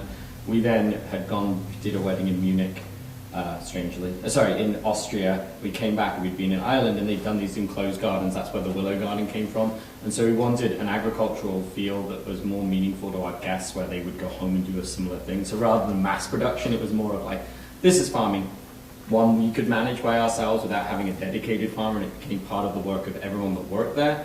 And so we've got raised beds that are inside the willow farm. There's raised beds that are over by the house, which is for our herbs. We've also got beds of like rhubarb and different things potted around the farm. It was a way that as a guest came on, that they would understand what we were growing and why, and that they could manage that at home. So we've got drip irrigation that's built into our system, and we try to explain to people how to do that, because watering plants is how you survive. And so we probably don't grow anything like you imagine of the vegetables we want to. The reality is we like supporting the other farms that are around us. And if we grew everything, we wouldn't be able to do this. We kind of go speciality things that guests have requested. We can plan menus up to a year in advance, and so we'll plant something meaningful for it. Or things that other farmers won't plant. Salsify, a vegetable that's like really difficult and awkward that no one wants to grow, or a varietal that's really got a very low yield. And we tend to do those things and kind of the fun side of it, which is exciting. Yeah, and then our cocktail menu is entirely based on, Yeah. you know, like, it's a basil gimlet, it's a, Oh. it's a rosemary French 75, because the bartenders can pop right outside and pick it, and our guests can pick it, and we want them to, like, crush it and smell it and taste it, you know, like, if you drop it on the ground, no big deal. But it just shows people that, like, you don't have to have a big piece of property. You can do this in an apartment if you have a little, you know, a little balcony. And we fail, we grow things successfully, we grow things unsuccessfully, and I think when people come on property and they see that, they're like, all right, I can try that. So that we also have flowers that are grown for our wedding zone property, which is again farming in its other side of the business, which I find fascinating. It's not something I'm just interested in at all, and that's happening is a very powerful side of what happens out there. It's beautification, but then those plants get used right away. When a boutonniere doesn't get dropped off by a florist, you can go pick flowers and do that. That's meaningful of knowing where those things are and being part of it. We did get rid of all of our animals during COVID because we weren't allowed to have events, and so we weren't on property with any regularity. And where I live in Saline, I couldn't bring them home. So we used to have goats and chickens. I was just going to ask about the goats. So we don't have Huh. any on property right now, but we would love to Get back bring to them all back. that.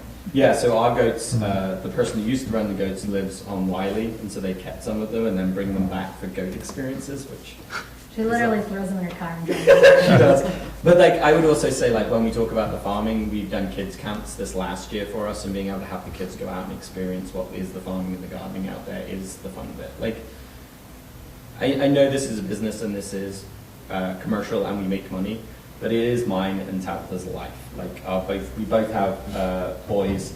Tab's got 2, I've got 2, and they both come out regularly with us and interact with it. It's part of our lives more than it's just a business for where we're at with it. Yeah. Thank you, that's all I had. Okay. I had a question about, because we've gotten a lot of diagrams. I actually went out and drove through the property, and I was struck at, looking at the barn structures, how weathered some of them look. And I saw where you are doing reclaimed wood siding on the walkway and the Red Barn addition, but the pavilion is going to have metal siding. And I wondered what that would look like and how it's going to harmonize with what seems to be extremely, I think of metal siding as being like more stark and cold, so I don't know what kind of metal siding it is. Absolutely. So as I kind of mentioned earlier, there's 2 beautiful historic buildings on this property that are over 100 years. They both have their unique charm. The Red Barn obviously is your traditional barn, and then the farmhouse is this beautiful white Greek Revival building. And then there's, towards the back of the property, there's, the storage barn and the sheds, the goat barn, the hoop house that have, the more traditional agrarian feel. Those do have metal roofs, a combination of wood and metal siding. So it's something that's part of the dialogue of kind of an agrarian farm. It's kind of a metal siding. But knowing that those 2 buildings are historic and beautiful and something you can't replicate, especially day one. Maybe if we build something in 150 years from now, it fits right in. We didn't want to compete with that. So keeping the form, taking a traditional gable, taking traditional materials, like a corrugated metal siding, and putting those in a more modern way to harmonize with that, I think is a perfect word, but not compete with it, was the strategy of the project. So we're imagining a vertical siding that's similar to what you would see on a barn if it was made out of metal, but using a black, more modern color to, create its own identity and, the glass on both ends and the beautiful landscape and, the white farmhouse and the red barn to sort of blend into the background in a sense, but still, add to the character and the charm of the farm. Thank you. There was a story behind the Red Barn, wasn't there? I kind of recall, was it deconstructed, Shipped to Ohio. sent out and Yeah. refurbished or something and put back together? There was one barn, there's like 4 or 5 really master barn rights, and this guy really we disassembled it and shipped it to Ohio. He reassembled it, repaired it, disassembled it, and brought it back. There was a line in the contract that said if he died while it was down, all bets are off, because there were no blueprints. Like, when it went down and when it went up. But it's also 2 barns, so the outside was the Smith barn, and that was what was clad on the outside, so it's an insulated barn. And so we ended up rescuing 2 barns at the same time, Wow, which was kind of very cool. I think the barn story is good for as far as like the modern versus the old. If you go inside the barn, there's the old barn and it was left all alone, but there's the bump where all the mechanical things happen, or the entrance and the staircase, and they're put to the side. And we tried the same thing, not to compete, acknowledge that here is old, we had to do new for some things, and not like stark, but you can see that is drywall and this is wood, and we tried not to pretend it was one or the other. And I think that's what the same kind of feel was out there for us and why. Well, yeah, thank you. It's very cool. Anybody have anything else? I have a question. Currently, you have parking for probably 250, 300 cars to the west. 177 is our total number of, Oh, is that what it is? yeah. Yeah, some very specifically random. It's always rounded down to 175 on tours, but I did see when I went through the park. It's a pretty good sized lot. It's a pretty Yeah. sized Yeah, parking lot. If you're gonna tone it down to 75 guests, you're probably not gonna need that much parking, are you? No, I mean, we also have, like, there could be vendors that park out there. We have staff that park, right? We Yeah. have staff parking as well, and so we've got a core group of people that are there year-round, every day, kind of regardless of events. But no, I don't see the parking lot being filled like it has been. Yeah, that's, if that's the case, I was just wondering if there would be any decision to reclaim that just to, you know, to grass or something. It'd become more permeable for one thing. And I go by it frequently too, every day, so I know it quite well. Yeah. So, I I don't just think thought we're that- opposed. Yeah, I wouldn't say opposed to that at all, just more of not gone down. If it would make Yeah. sense. It's Yeah, not, yeah, I don't think absolutely. it's something that would be required.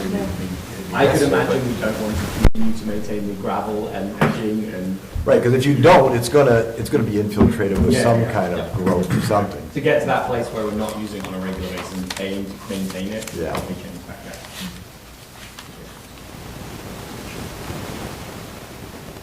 We all good for the moment? Yep. I think on that basis, we still don't have anybody, I guess, that is here to address this issue. We've got people actually left the room. That's what we. Let's hope that's not an omen, huh? Holy. We will likely have some additional questions when we get to deliberations, but we can close the public hearing on this issue and move on to that next item. Thank you. Thank you. Which brings us to 7 action items, the first of which is master plan recommendation to the township board.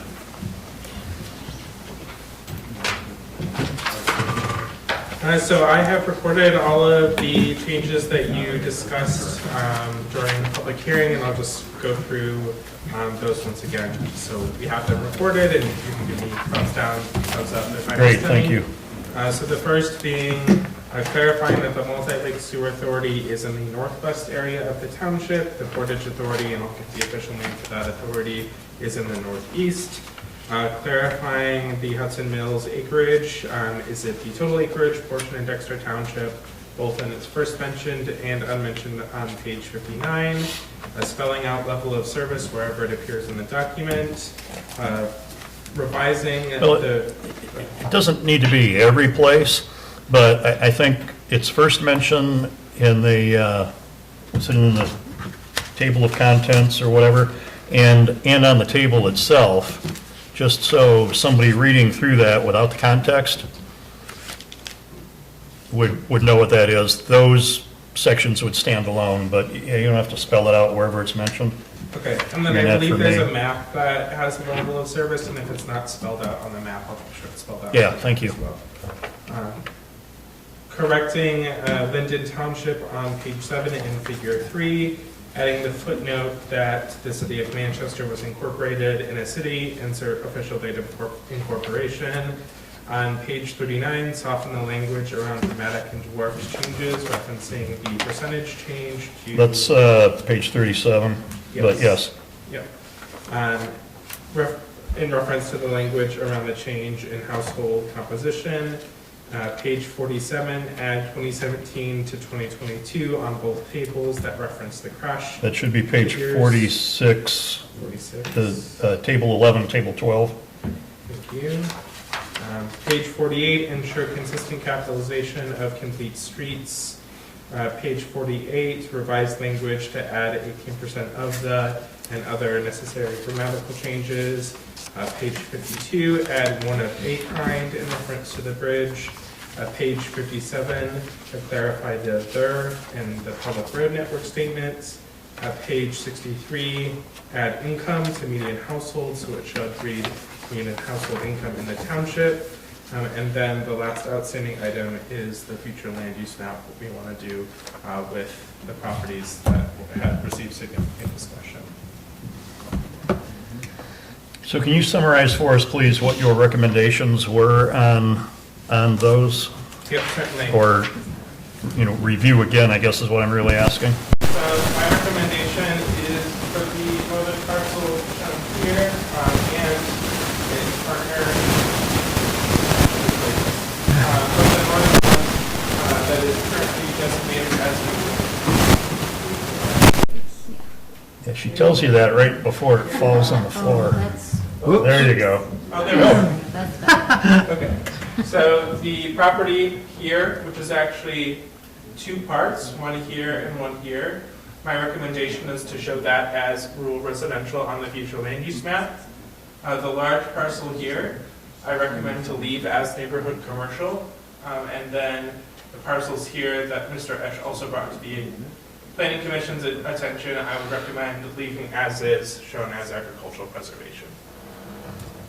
The only thing I wonder about all of that, I guess, is if our current official zoning map shows that parcel at the top as commercial, it would seem to me, unless I'm just totally missing something, that it wouldn't really serve a purpose to change that in the future land use map. Although, like Megan says, if someone came to us with a proposal that, hey, we don't want that to be commercial anymore, then, that could all be bundled as one activity, but I don't know. I'm not a professional in that area. I will defer to those of you and those on the board who are. I mean, it really depends on what you feel is appropriate. There are plenty of instances where you future land use plan something different than what the zoning is. And that's, you're signaling a clear intent that you would approve that if a rezoning came. However, when you're going from something as intensive as commercial to agriculture, that's a big jump in intensity of land use, and you're going down instead of up. And that might make some township attorneys nervous, but I wouldn't necessarily say it would either way. I think it's your judgment as a board to make a recommendation to the township board in terms of what you think is best, in terms of what says the vision of the community of these particular parcels. And you heard clearly some concerns from a property owner. Looking at the zoning map that I have downloaded on my phone, it looks to me like the zoning map, if we made the changes that Rowan just said, it would conform with the zoning map. That northern parcel is actually on the zoning map as rural residential, not commercial.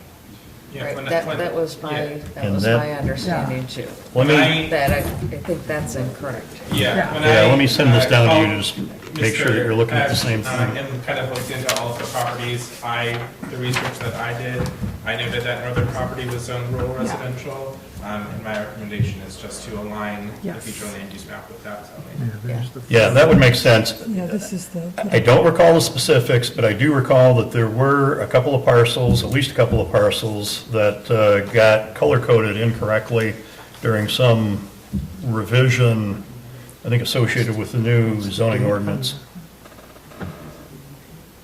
October 13th, 2020. So it's a very slight difference in shape. It's the same map, same date.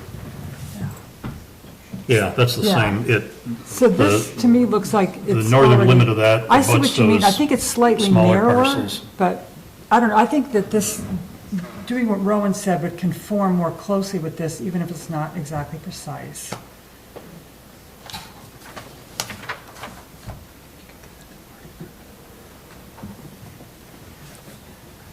This map is also dated the same as yours, so these are, And this came off the website?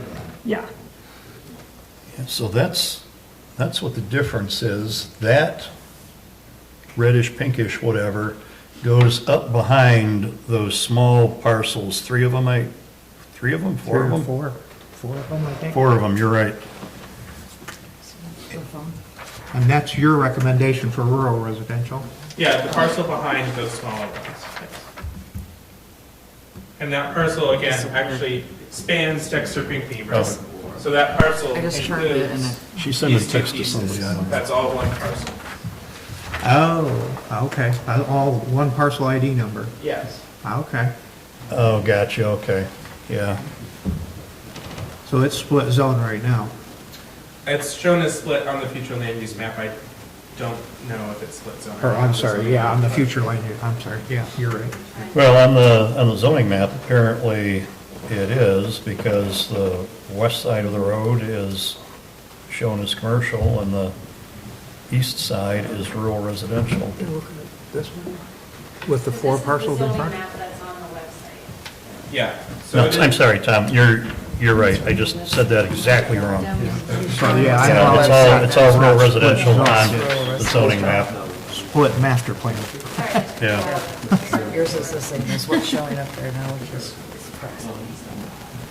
Yeah, so my recommendation is just to align the northern boundary of our neighborhood commercial on the future land use map with the northern boundary of the commercial on the site. Well, that, I guess, now makes more sense to me, and by doing that, we're not changing any zoning, we're recognizing,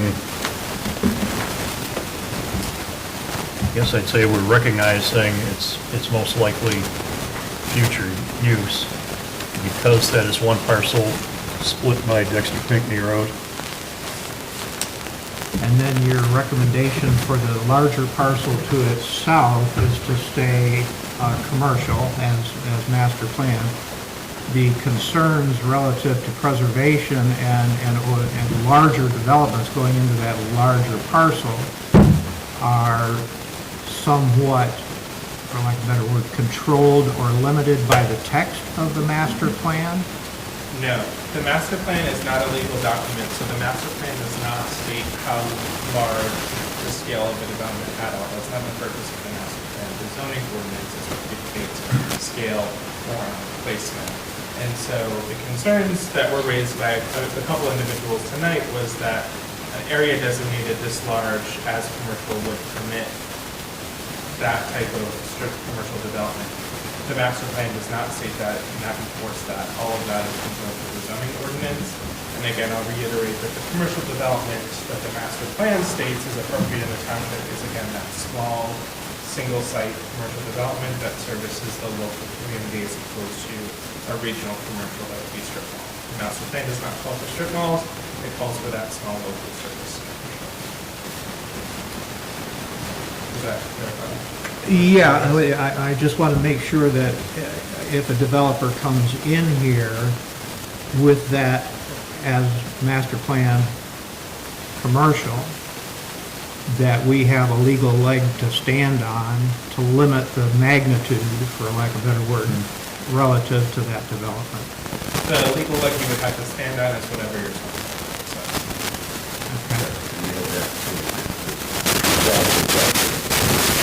Based on The future land use plan does not influence the development process, well, does not influence the site plan, or if a person wants to come and build whatever, they have to follow the zoning ordinance. They don't follow they look at the future land use plan, but the zoning ordinance is the document that, guides all of the regulations, sets all the regulations. I guess a procedural question for Megan. How do we capture all these things that we just discussed? There's not a resolution before us tonight. Well, either this or Cornland Farms as far as that goes.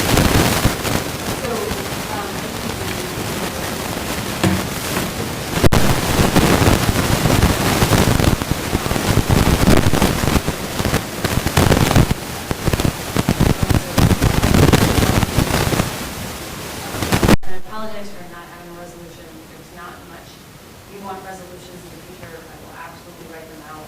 There was not much guidance. And I'm sorry, I didn't say that to be critical. On the things, the more complicated it gets, I think the better it helps us to make sure that everything is in there. Because otherwise, we're just going to on the fly, make a motion and we won't capture everything.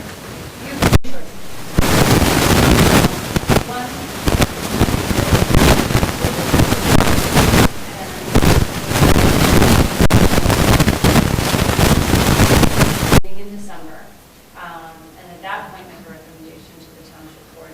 At that point, it would just be a clean resolution. Two, you could say, I'm comfortable with Roman making those changes that we discussed tonight. I would make a motion that we recommend it to the township board based on the discussion that we've had tonight. Or the third one is that you could recommend denial, which I don't think that you're at a point where you would like to do that. Number 2 is very similar to what we did, what was that, prior to forwarding it to the township board for the public engagement period? Yep, option number 2 is exactly the same process we went through, recommending the township board authorize the master plan for 63-day public review. Yeah, and I would like to see it before we send it, but I don't have any issue, and that's just to make sure that, yep, we got all that checked off. At that point, it can't be for, substantive policy type issues or anything. Just because it's the work product of the planning commission, it reflects on the planning commission, us individually, and eventually it reflects on the township. So just want to make sure that before it becomes the next public document that the township board will deal with, that we've got these things the way we think we're discussing them right now. My suggestion would be to designate someone to do that checkoff before it goes to the township board. It could be a subcommittee of the planning commission that could meet on their own. You could designate it to staff. It could be the planning commission chair, but I think that is imperative. Well, my father was an Army officer who always said, if you don't want a job done, don't assign it to anybody. Yeah. So in this case, I feel like what I'm hearing from you is you want this job done. I would assign it to someone. And I think the last time we informally assigned it to Christie and me, didn't we? And our recording. Oh, and secretary, Janice, yeah. Janice. Yeah, I think maybe just the 3 of us could do it again. Yeah, If and you're actually, willing, it's Janice. much less involved this time. It's mainly, Janice already has, or will have, in the minutes, the list that Rowan just went through. So when you review that, it'll be easier for you to check off those items than it will be for us, but we've got our notes, so, And all- yeah. do you have the list that'd be good. electronically? I do, I have it. You could checked out. he could just send us the list electronically, then when he does the document, we'll just back check it. Yeah, Yeah. yeah, that sounds good. Good point, Christie. That's Okay. simple. So what your motion would be is to recommend approval of the master plan with the changes discussed at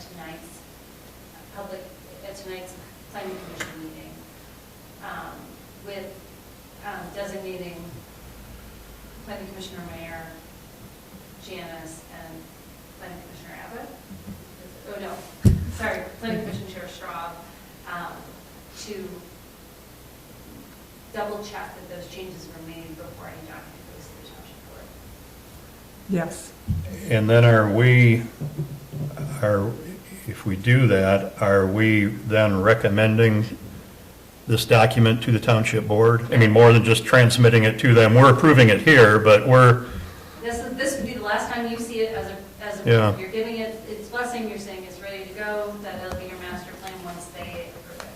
so we perhaps need a little help wordsmithing what that motion will be to make sure that we capture all of those elements. I guess it's essentially what you just said, that the planning commission approves and recommends to the township board. No, you recommend to the township board. The township board approves. So you Okay, only that make a the recommendation. planning commission will recommend to the township board the master plan with the modifications, let's say, that we discussed tonight To be verified by by planning commission chair. Mayor Miller and Straub Mhm. before it's transmitted. To the Anything else we need to add to that? I would say in the very beginning, you're recommending approval, not just recommending. Thank you, yeah. You're recommending approval, because you could recommend it. not. And if Janice has all of that down, and if you don't, we can pause for a moment. Because my intent would be that when you get that down, one of us moves whatever we just said that you already wrote down. It's one of those so moved. That would be my preference, so moved, all that stuff. And, you know, it might be good at that point for Janice to read it back to us, just so we're not too loosey Goosey. in this process. But the next challenge would be, who wants to so move? I'll move. There we go. Second? Moved by Mayor, supported by Lewis. What Janice is about to say. All right, Megan, correct me if I missed something here. Sure. The planning commission recommends approval of the master plan to the Board of Trustees with the modifications discussed in the public hearing tonight, with a double check of a committee of 3, Mayor, Straub, and Miller, before it's transmitted to the Board of Trustees. Did I get it all? Yes. Yep. Okay. Sounds good, thank you. Is there any discussion on the motion? Hearing none, we will proceed to vote. Let's do a roll call vote. Abbott? Yes. Hurd? Yes. Lewis? Yes. Mayor? Yes. Nestor? Yes. And Straub votes yes. It's passes 6 yes, 1 absent. No. All right, great, thank you. And Rowan, once again, thank you for all of your help. You've been a real pleasure to work with, and really appreciate you pulling a lot of loose ends together and giving us a sense of direction. Absolutely. It's been wonderful working with you all. Thank you. Thank you. Thanks. So the next 2 action items are for Cornman Farms, and Megan, you can, I'm sure, help guide us through this. So the first one, 7B, is the preliminary site plan and approval or not. I think the only thing on the site plan approval that was not talked about, well, so you have decisions and findings. I think do you feel like you made the decision on the administrative adjustment to allow the buffer requirements as shown on the preliminary plan? Or would you like them to give them some direction as part of the preliminary site plan to incorporate some more landscaping along that property line? Anybody have any opinions about that one way or the other? I'm comfortable with the administrative adjustment at 1.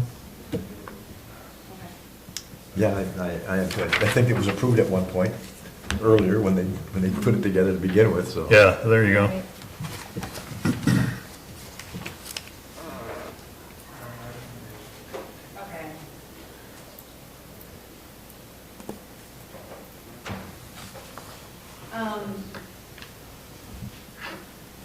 Fine, just as part of that, I feel like you talked about this, but you would need to make a finding that the design of the structures is of an agricultural residential character complementary to the historic rural character of the surrounding district. think you all seem comfortable with that. Approval of the proposed hours of operation, which we have until 11 PM, but I think from the applicant, it would be nice to know what maybe it's not 11 AM that you want to start, that you have corporate events that would be. 7 a.m. Okay. Would you be comfortable with it being 7 AM to 11 PM, but with that activity time is limited to 12 hours in a day? Sure. Yes, Okay. absolutely. Is seven a bit early for especially weekend activities? And I mean, we don't have a, like, nearby, neighborhood, but I'm just throwing the question out there. I mean, you guys probably know better how it's perceived by the neighbors.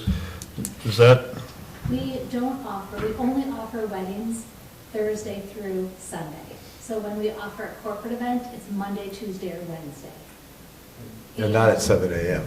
Well, they usually, would offer meetings to start at 8, and then you just set their equipment. so it could be, That's the So, why. yeah. It's usually like the administrative assistant gets there the hour before and wants to do something like that. I mean, it's not like the guy, your neighbor 10 feet away insists on cutting his lawn at 6 o'clock, Sunday morning or something.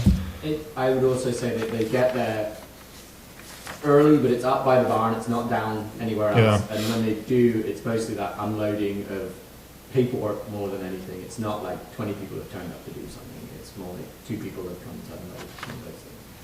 So Yeah, thank you. Yeah. So basically, your hours on Thursday, Friday, Saturday, and Sunday would be 11 a.m. to 11 p.m. And so, yeah. The corporate events that begin at 7 AM, are they basically all indoors? Yes, they're in the barn. They're typically in the barn. If that could be clarified, I'd be comfortable with 7 AM. Yeah, and I don't know that we want to get into their business about what days or anything. If we just say 7 a.m., 11 p.m., no more than 12 hours during a day, and not our business what day of the week they do that. I agree. And that anything before 10 AM, anything before 11 AM is Correct. Does that fit?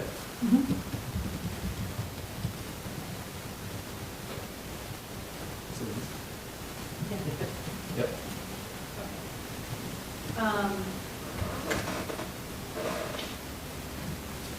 The maximum number of guests is 75 people? Building permit, what these are the conditions of the preliminary site plan I have. Outlined as outlined in sections 1633 shall be required for each special event requiring a temporary structure or where the expected number of guests exceeds the maximum number of guests described on the site plan. And then approval of variance for the building coverage for the building greater than 1,000. That was the site. I can repeat that back to you if you want. Megan, Yes.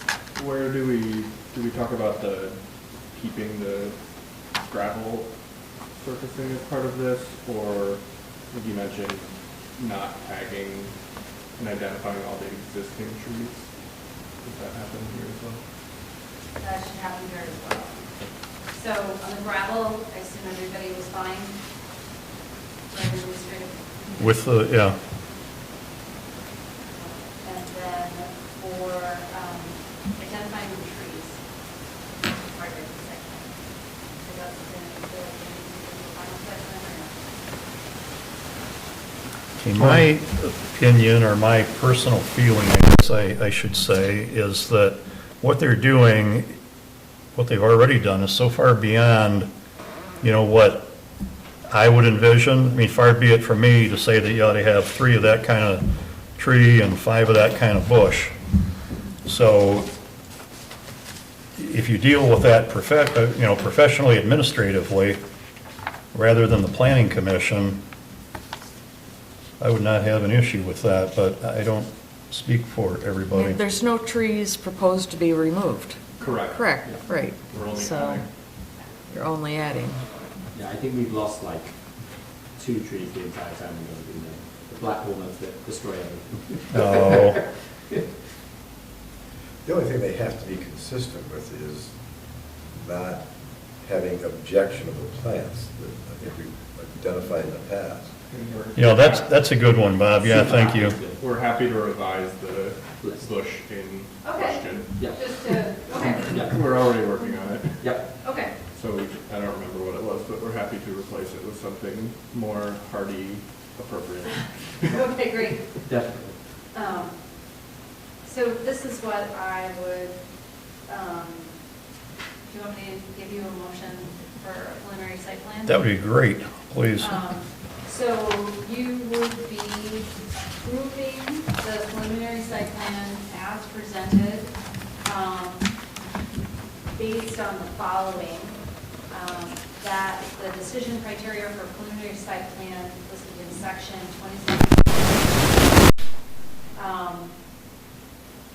And with a finding that the design of the structures is of an agricultural residential character complementary to the historic rural character of the surrounding district.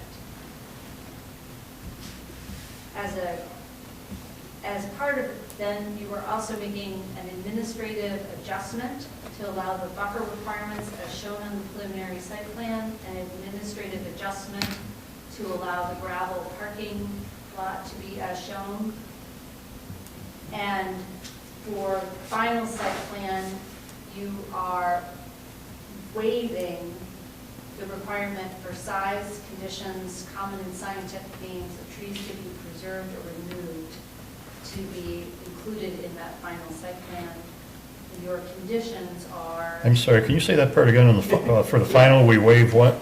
the size, conditions, common and scientific names of trees to be preserved or removed. And All right, that, thank you.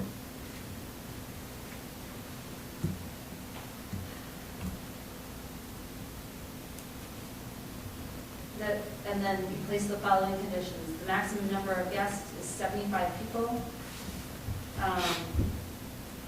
That the hours of operation are limited, or the hours of operation are 7 a.m. to 11 p.m., limited to 12 consecutive hours in one day.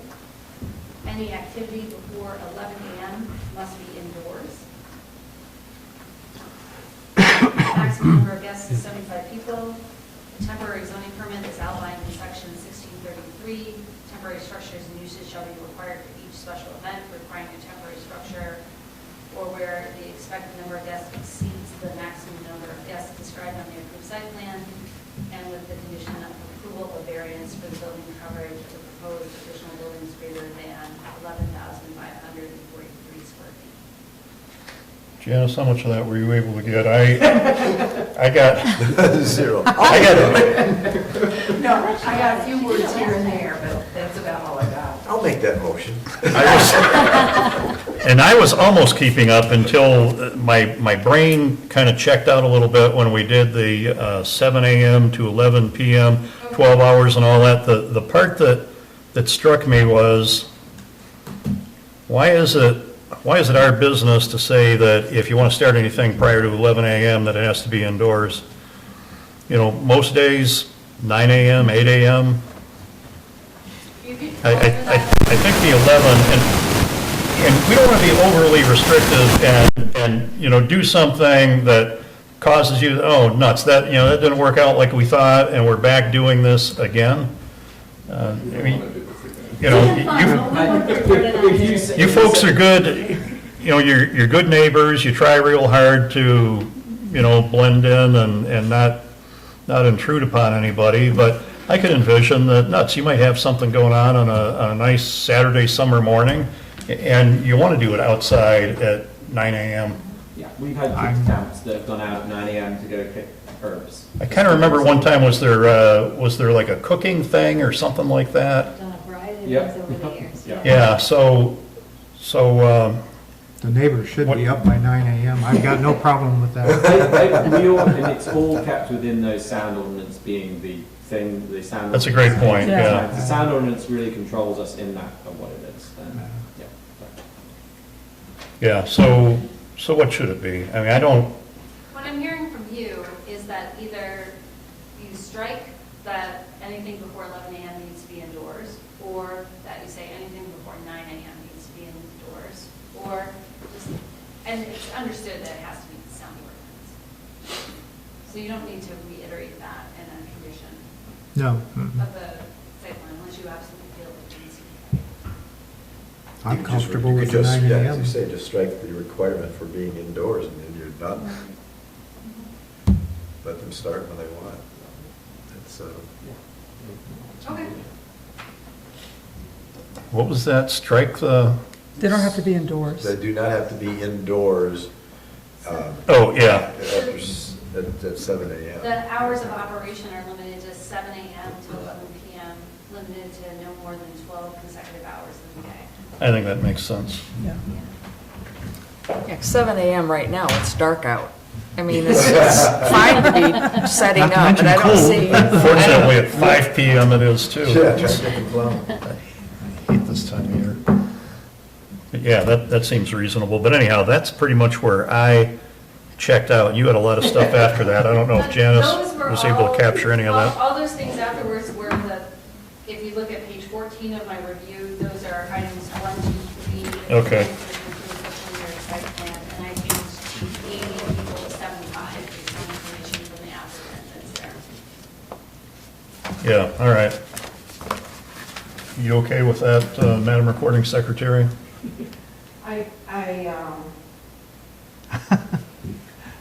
I think so. And I think we know what the intent is, and if the two of you need to get together to make sure that the minutes accurately reflect it, I was going to request that of Megan afterwards. okay, I'm a little more concerned that when somebody says "so moved," that we understand what we just so moved, you know, for now. The rest of that can catch up for the documentation.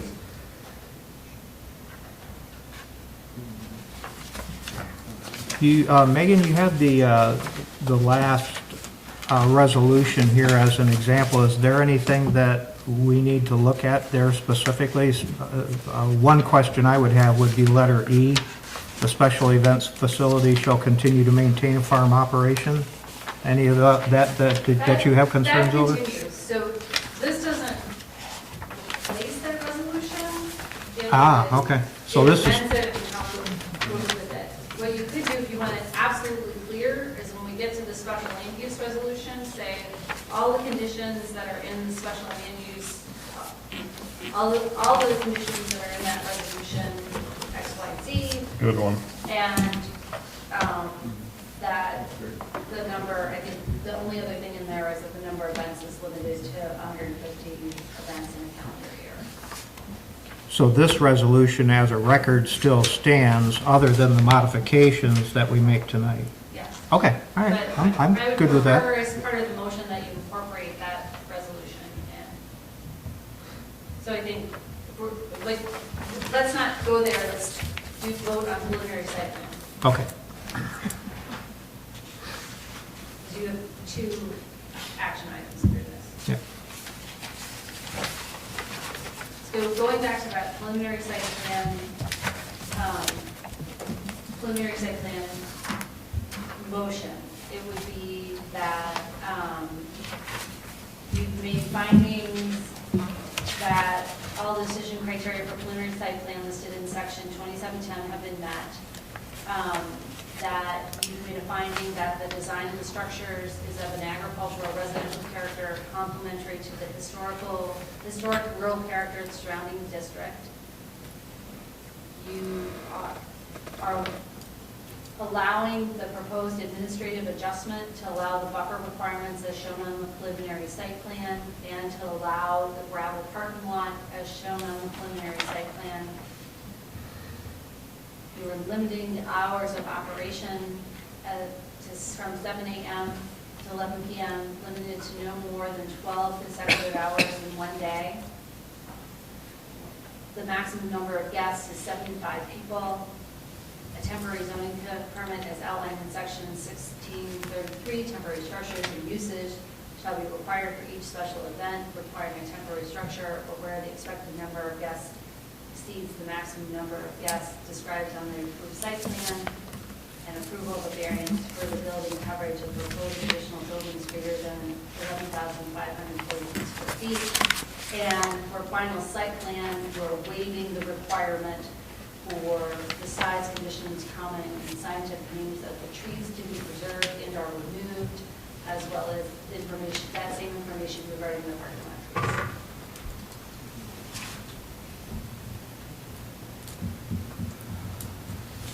trees. So moved. I'll second it. So, it was moved by Lewis and supported by Hurd. No. Abbott? Oh, sorry, Abbott.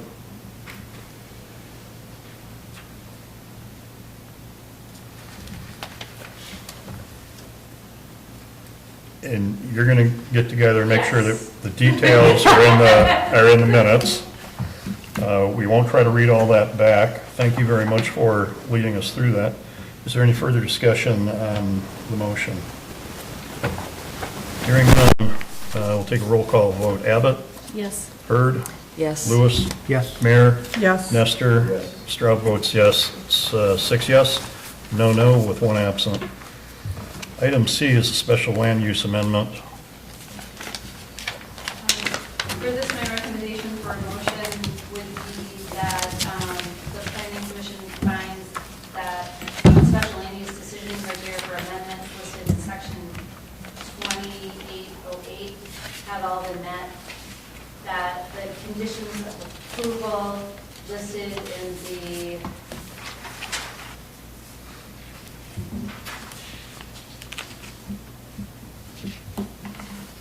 original approval of the special land use resolution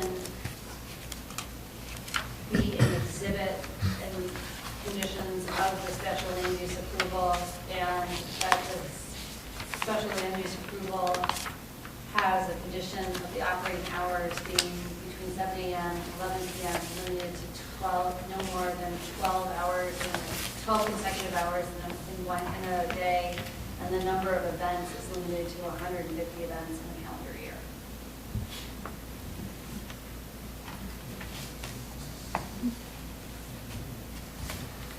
And all of that works for you folks? Yes.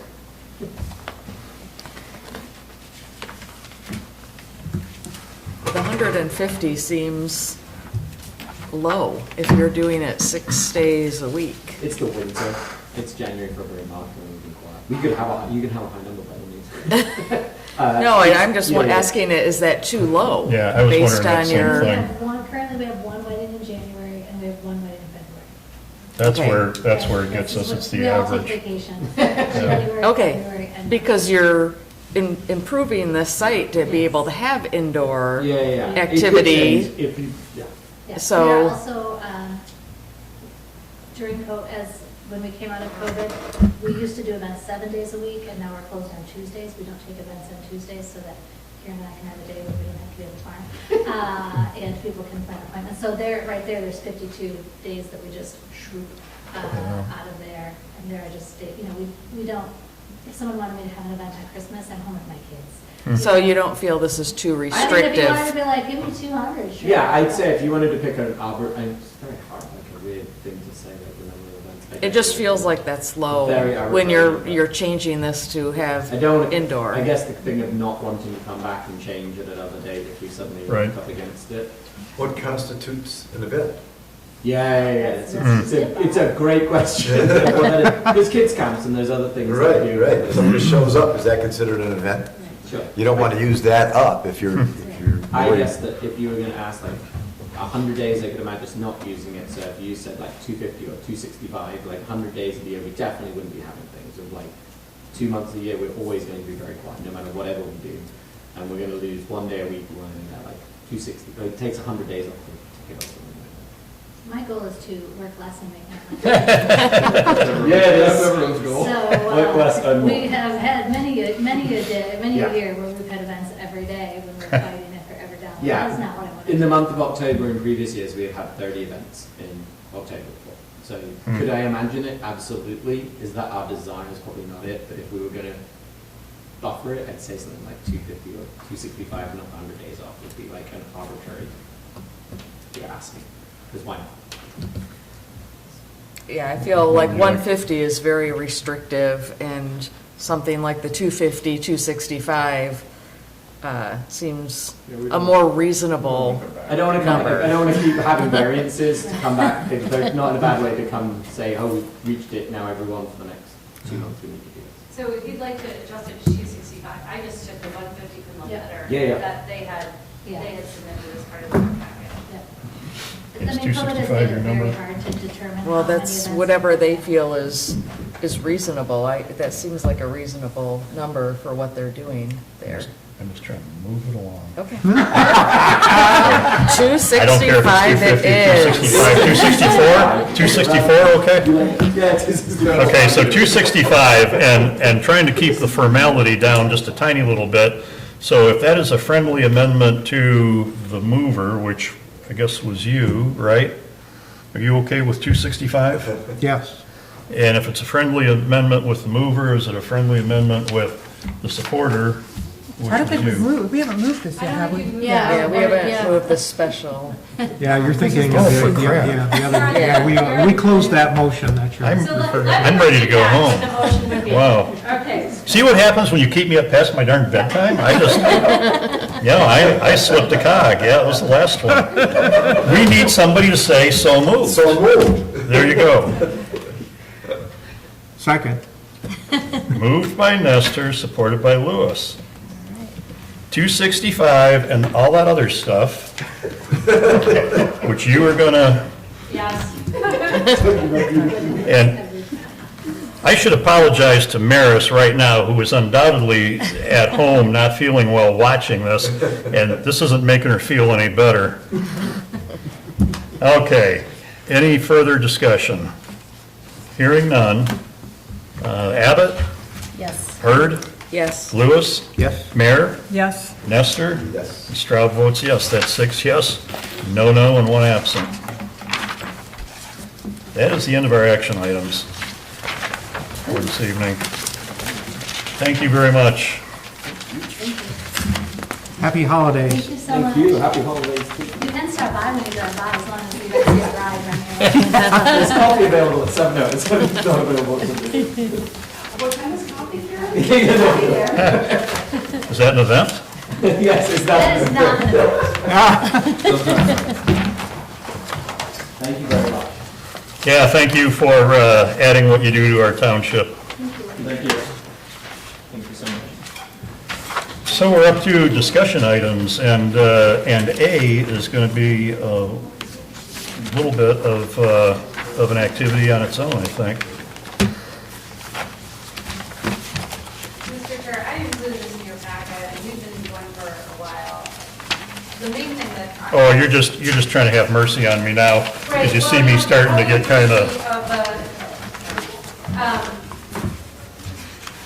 We highlighted a number of things that we felt were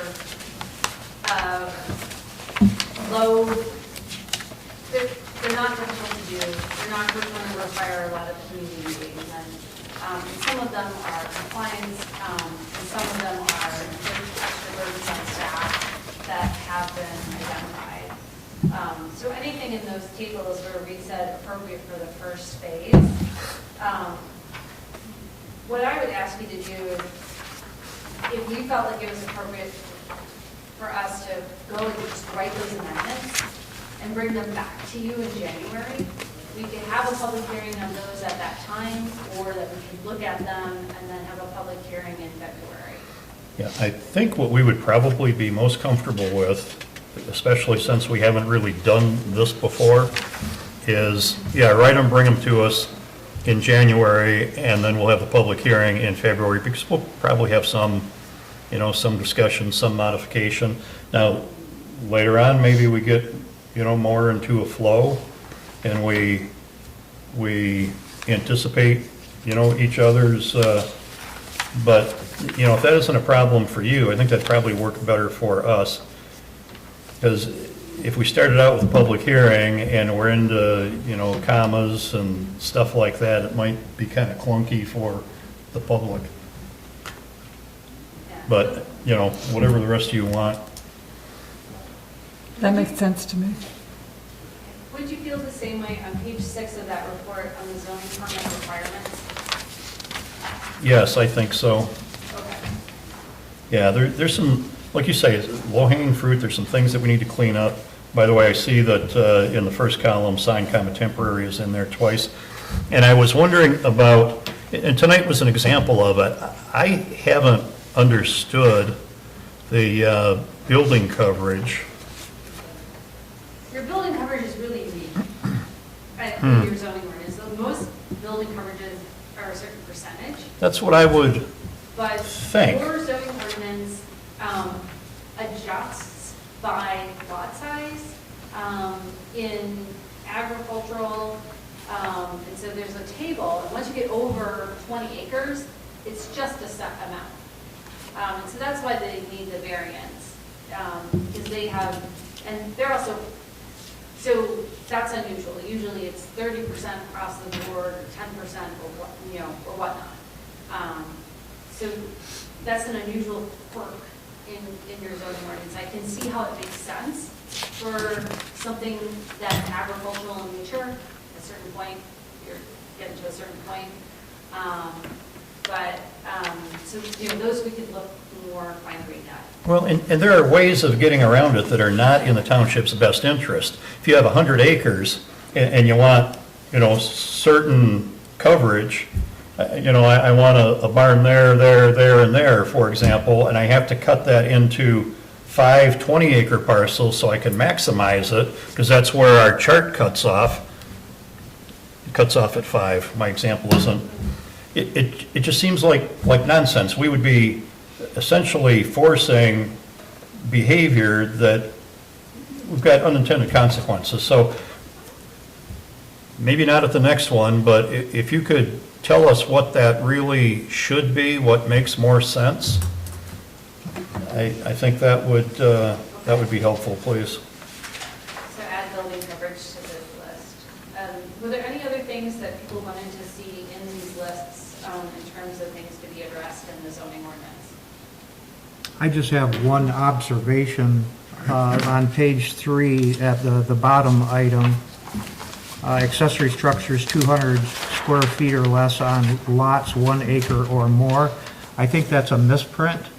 And if it's in the ordinance that way, I seriously think it's a misprint. I think it was intended to read lots 1 acre or less. Yeah, it is in the ordinance that way. That's what I thought. And that's how it ended up at ZBA a couple of months ago, and we're trying to explain to some residents why they're even here, because I seriously, it's like a glitch. I'm seriously convinced that was intended to read 1 acre or less. Yeah, I bet you're right, because it also conflicts with another area, and that's part of the intention of this, that, you know, bring that into like logical conformance. Just an observation to. Yeah, that was the first exposure to that, I don't know, 2-3 months ago at ZBA, where, well, nuts, yeah, I mean, they got to be here because and also just a standard, like, prefab shed violated that, and there was also a height component to it. It was just, yeah, you look at it and say, well, nuts, why are we messing with that? Well, the intention of it, as I remember, and that's why I remember it as being less than 1 acre. Once you get down to 1 acre, if people left of their own accord, when they pick up a shed and so on and so forth, the last thing they want to do is stick it in the middle of the yard on a 30-foot or a 20-foot setback, side setback, or a 30-foot or 50-foot rear setback. They want to get them farther out. But then as you look at that language, as you get larger structures, you have to pull them away. That's part of that same language. Yeah. So the bottom line was, we were trying to think of a way to not force people to stick all of their stuff in the middle of the yard on a 1 acre or less, and then you've got no place for your activity. Yeah. You've got all of your open yard is around the edges and nothing in the middle. Yeah, good one, thank you. Just something to keep in mind. We can ratchet jaw on that one later on, too. I think it's in here, something I was wondering about is the setback to wetland from 10 to 25 feet. Is 25 feet what most jurisdictions use? Because 25 feet isn't, I guess it depends on where it is. If it's out on a farm, 25 feet is nothing. If it's, a lake lot next to a little swampy area or something, that could be half of their, or more of their yard. I've seen 10, I've seen 25, I've seen 35, I've seen 50. It almost strikes me that I don't know that it's necessary, the key element in my mind doesn't seem to be the setback, it seems to be a behavior and Right. a use question. If I'm not fertilizing in that 10 feet, it doesn't really matter. But if I am fertilizing, 50 feet might not be adequate. So maybe that's a whole other discussion or something that we ought to have, rather than just changing from 10 to 25. Maybe we ought to really get into what are we trying to accomplish? What are we trying to fix? What are we Yes. trying to accomplish? And what will the unintended consequences be if we, do A, B, or C? So maybe that one, is a little different. That one might get into some discussion. Yeah. Yeah, because I'm sure it is very case specific, location specific for sure.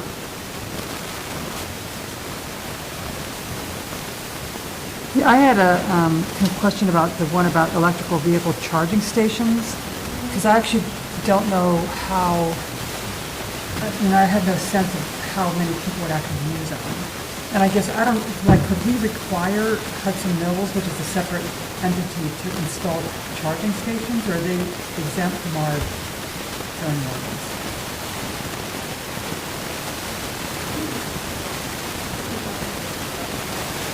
Yeah. It is. Right. Right. So, they require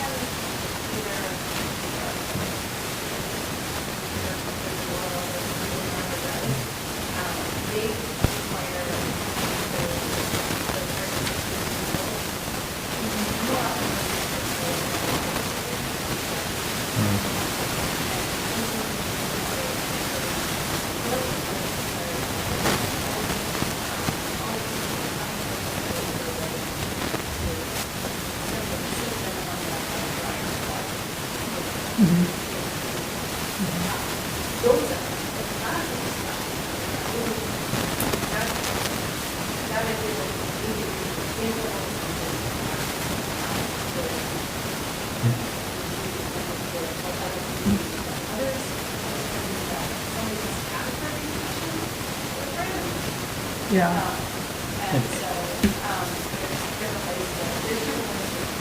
As I recall, part of the context of this was, well, for new commercial development, somebody puts in a store or something, should we require it? And then there was a thought that, well, nuts, if we're so in favor of it and township doesn't even have any in their parking lot, what's the, are we being consistent? So it got maybe a little bit far afield.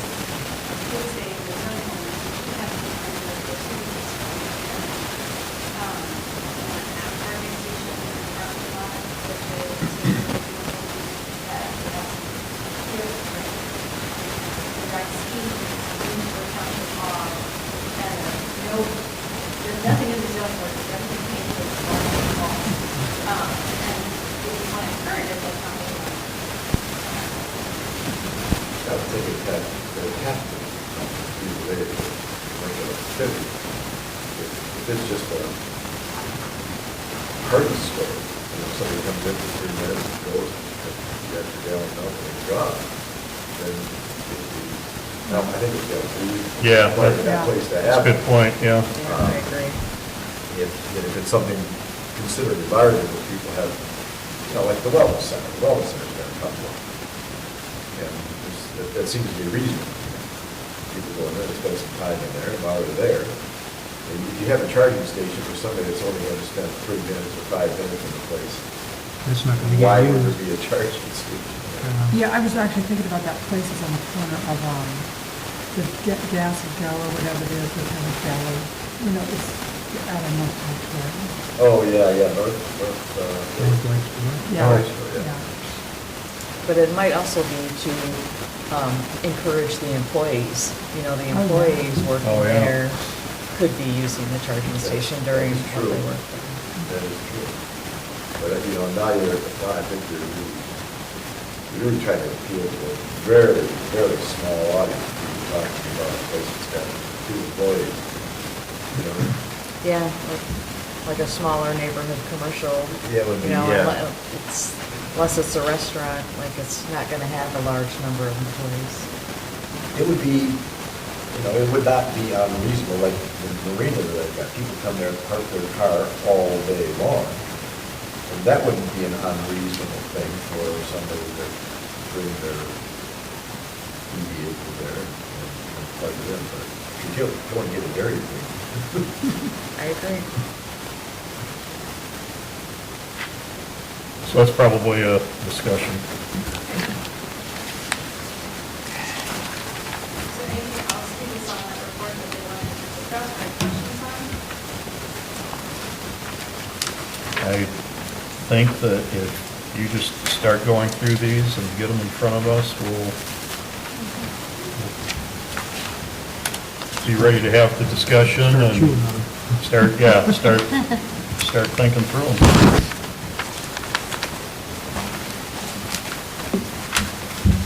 Is that all you had for us on that? I mean, we're okay to move along? So B is the proposed amendment to section 29.06C, standards for variance review. The question I had on this one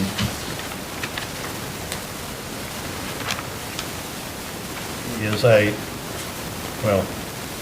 question part of it is, should this be run by ZBA so we're all aligned as to we're creating or we are providing a solution that is workable for them. Now, I understand that this can only go so far. We can't change the case law or any of that, but we do need to give some better guidance than it's the minimum, because when the first time we came across that at ZBA, we all kind of went well, no, it's a minimum. Is that zero? Just, we don't have any more variances for encroachment around the lakes, for example. So, we can provide the same, so I'm talking to the ZBA. When you have 3 lawyers, Yeah, yep. I can provide them with some cases that I would do that what was suggested that you look at those close to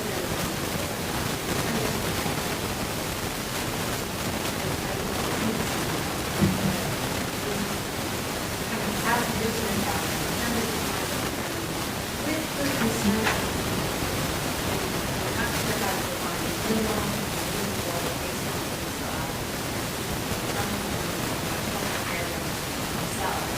give them legal I'll be frank, this is pretty standard Okay. for variance, and it's a hard call. Really, the minimum amount to mitigate the practical difficulty is the usual circumstances that are created by the property. The project is the high-shaped lot as compared to a square one that is the non-conformable of the house, where creates an unusual structure setback and where the house is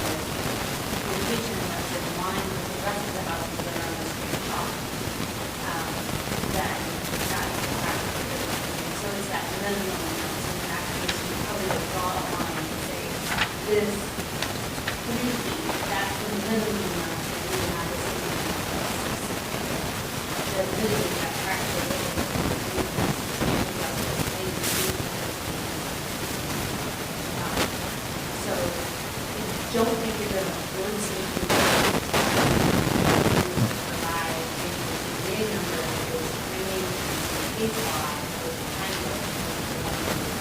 of. Well, the part that I think we missed, which may just have been a typo in the new zoning ordinance, it did not have reasonable in the body of it. It said reasonable amount, which I think is, I mean, that's directly out of that, right, that you have before us.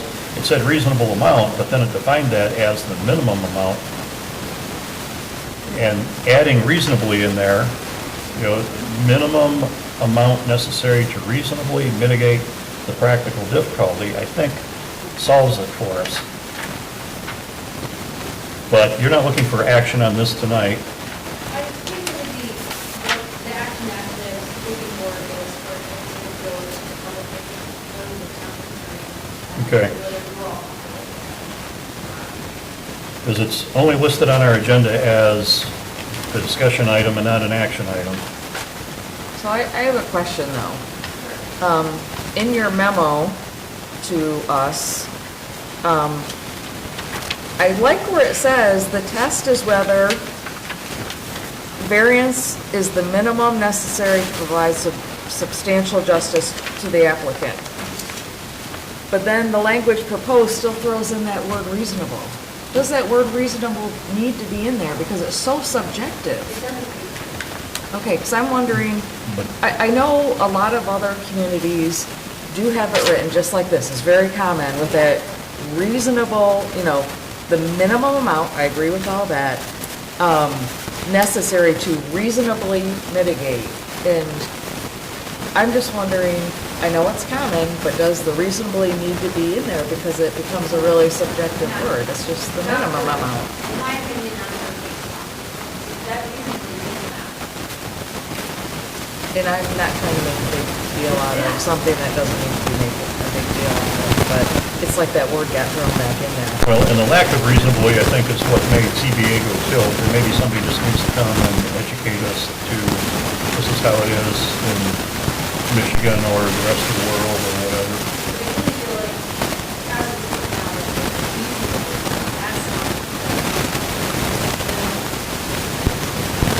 Okay. No, not the first reasonable, that part I get, but where you added the red reasonably. Yeah, if that shouldn't be in there, then somebody just needs to probably come and explain to us What I can do is, the meaning. I can take that out, we could send this to ZBA as just a point of information, and that could be in your packet. Yeah, maybe that's good, and as the liaison, I would be expected to explain it, speak to it, what the discussion was. Just because I'm big on this kind of stuff, on page 3, it's showing Sharon Township Board. I'm sorry.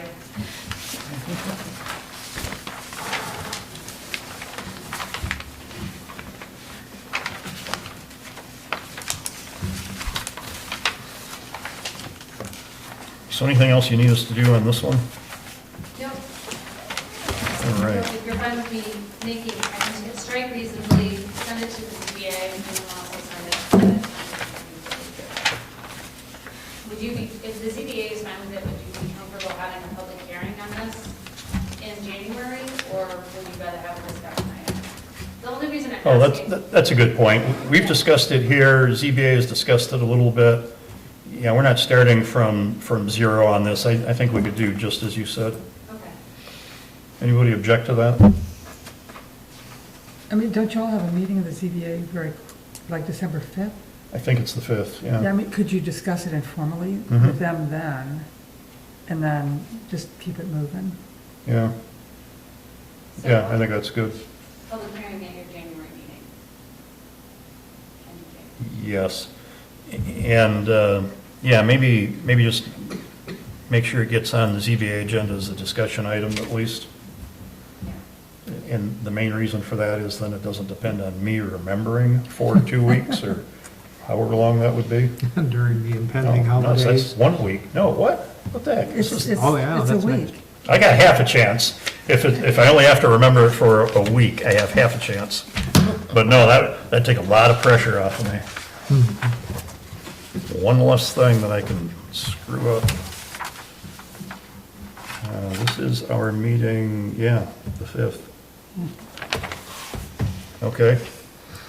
So if we're done with discussion items, we're down to number 9, approval of the planning commission meeting minutes of the October 23rd meeting. Okay, I only had one thing that jumped out at me, and I only halfway paid attention to it tonight, but I questioned whether we really could have gotten to the public comment at 6:03 PM after calling to order, doing the pledge, introducing Ashley, and then she said a few words. But I have no basis to doubt what you have written there. It just seems like that was like greased lightning if we got to that in 3 minutes. Yes, you did. And I think tonight, we got there at about that same time. Okay. I shall not doubt. Thou shalt not. So, I'm so glad that the computer has down in the lower right-hand corner time, because that's what I wrote down. so on tonight's agenda, it says approval of the minutes October 23rd, but then it says the minutes are actually October 24th. What day was that? Was it the 23rd Let or me look at my 24th? meeting schedule here, 24th. Okay, so Planning it commission was was, the 24th. okay, so those minutes are correct, and it's just on the agenda incorrect. That's a which good is- catch. It's all good. All right, anybody have anything? I don't think we found any issue with the minutes whatsoever, in which case, I don't want to rush anybody, but if nobody has anything, a motion, I'll second it. Neither one of us. okay, moved by Nestor, supported by Mayor. Any further discussion? Hearing none, all those in favor, please say yes. Yes. Those opposed, no. Motion carried. Item 10, Township Board Trustees update. I don't think we have one. Item 11, concerns of everybody. Let's start with Janice. Other than it being too long of a meeting, no. Yeah, it's a long meeting. We should order pizza or something. Megan? The planning commission's meeting schedule is being set for next year. So you can continue to meet on the fourth Tuesday. However, there seems to be probably in May, it would be the day after Memorial Day. And then in December, it's that week after, usually the week that people are off between Christmas and New Year's. You wanted to reschedule those meetings to the third week or a different time. Yeah, that would be something, I think, for the Township Board to figure out, because one of those weeks, we used to have, maybe it's on here, we used to have the Planning Commission meeting and then a work session. In the work session, I think time has been taken over by local roads, maybe, one of those. Correct. Which, we had only a couple of work sessions anyhow, it's not like that part matters, but all of this fits into a puzzle kinda, and the Township Board would probably be best to take that into consideration. I mean, to your point, maybe those meetings need to be canceled, maybe they could be rescheduled if they didn't step on some other standing meeting. The Township Board's calendar that they adopt whenever takes us out through March of '24 presently. The meeting schedule for all township business is set with the fiscal year, which starts April 1st. Okay, then that's why this is, do they set that in December? No, they set that in March. Okay, Yeah, the holiday calendar, which administrative assistant Sam is working with right now, the holiday calendar goes with the actual calendar. okay. And that's That the makes days off sense for then. whatever, All right, when the township office is actually closed. Okay. But the meeting. so I guess we've yeah, got meeting time to schedule figure goes- that out, yeah, but But, in fact, maybe that's a good one, if Sam works on all of that. Yeah, those couple of conflicts that you know about, she might be the best person to figure out how to resolve that. And just for information, the roads, we now meet at Wednesdays at 9 a.m. The heck? Yeah.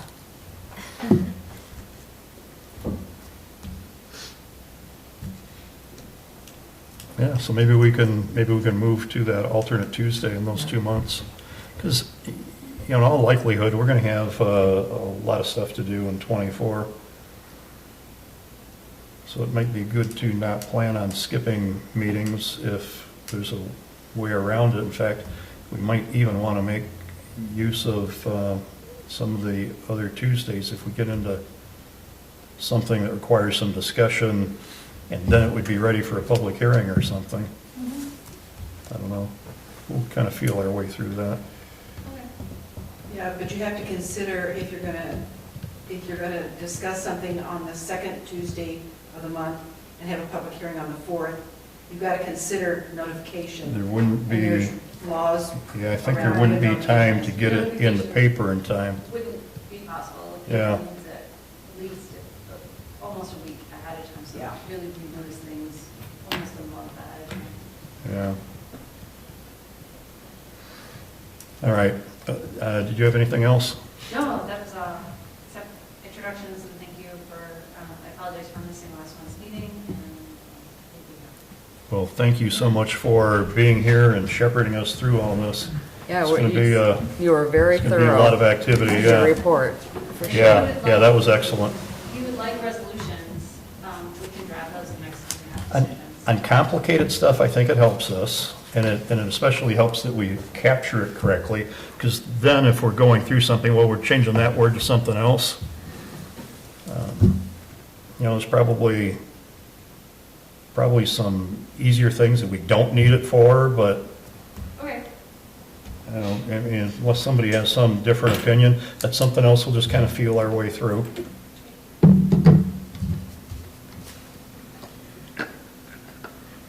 I have a question. I didn't bring it up earlier purposely. In the variance for Corman Farms, they mentioned that the public hearing was noticed, or they don't mention that the public hearing was noticed in the paper. And I review the paper every week. I may have missed it, but I don't recall the public hearing Well, notice. the variance should be coming up for, nuts, is that, when are they taking the variance? I haven't seen ZBA agenda, but is that going to be the next week's meeting? So it should have been last week. Yeah. It should have been in last week's paper. So if it hasn't been, if I we didn't get don't- proper notification, I don't know. then, I don't remember seeing it. Are you talking about the variance, or are you talking Well, about it's- our meeting now? No, it's the variance application. yeah, they need a variance from ZBA for the rest of They need this. to publish the variance. They applied for it on October 31st. And I don't, it may be in there, it just may be a reflection of how poorly I do my job. But, Well, if we could double check that, because if it didn't get in, Right. then if that's the only agenda item for ZBA, then I don't know, they may want to call that maybe it off. was there. I don't know. Okay, so I have, on my phone, I have Dexter Township ZBA public hearing 12/5 for DeVries. Yep. DeVries, DeVries, that's the DeVries, name that's of the it. architect who's the applicant. okay. And were you, That was in the Sometime News, It does say that it was published? yeah. I got it on. but what if it only made it on the online, And that's the paper, version? you're looking at the paper then? I'm looking at this. Oh, okay, it was, well, But might it have made it only in the online version and didn't get in the print version? I will ask Ashley. I don't know. She should. You can I think probably- they're clippings, so I will ask her to. Great. get I that don't, and get back maybe to I'm making, I just know the public hearings are kind of important. If you're Yeah. not noticed, we get in trouble, the paper gets in trouble, and you guys really probably can't legally have a hearing. Yeah, oh, I appreciate the So catch. It might be that That- it slipped by you, but I appreciate you bringing Because that it up. could have 'cause- come in and didn't get published, and that's why I've still been looking at the paper a lot, because things like that happen. Oh. Yeah, that's good, thank you. All right, You have anything else? that's it. Christie? I have nothing. Tom? Nothing. Chandra? Nothing. Alicia? Nothing. I don't really have anything other than, assuming Megan doesn't have a reason for a special meeting for us for the rest of the year. This is our last meeting of the year. Thanks to everybody. Really had a lot of activity, and the master plan was quite a process. Appreciate everybody hanging in there with it and all the ideas and comments that everybody brought to it. And we should just get ready to hunker down for 24, because I think we're going to have a lot of activity. Just some of the stuff that we talked about tonight, getting some stuff cleaned up and that. Public comment, 9:01, and we have outlasted the public.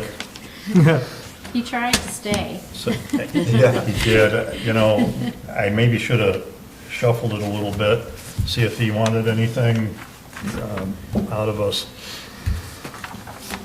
So, public comment is closed. Future agenda items, we don't have anything listed here. Motion to adjourn would be appreciated. So moved. Second?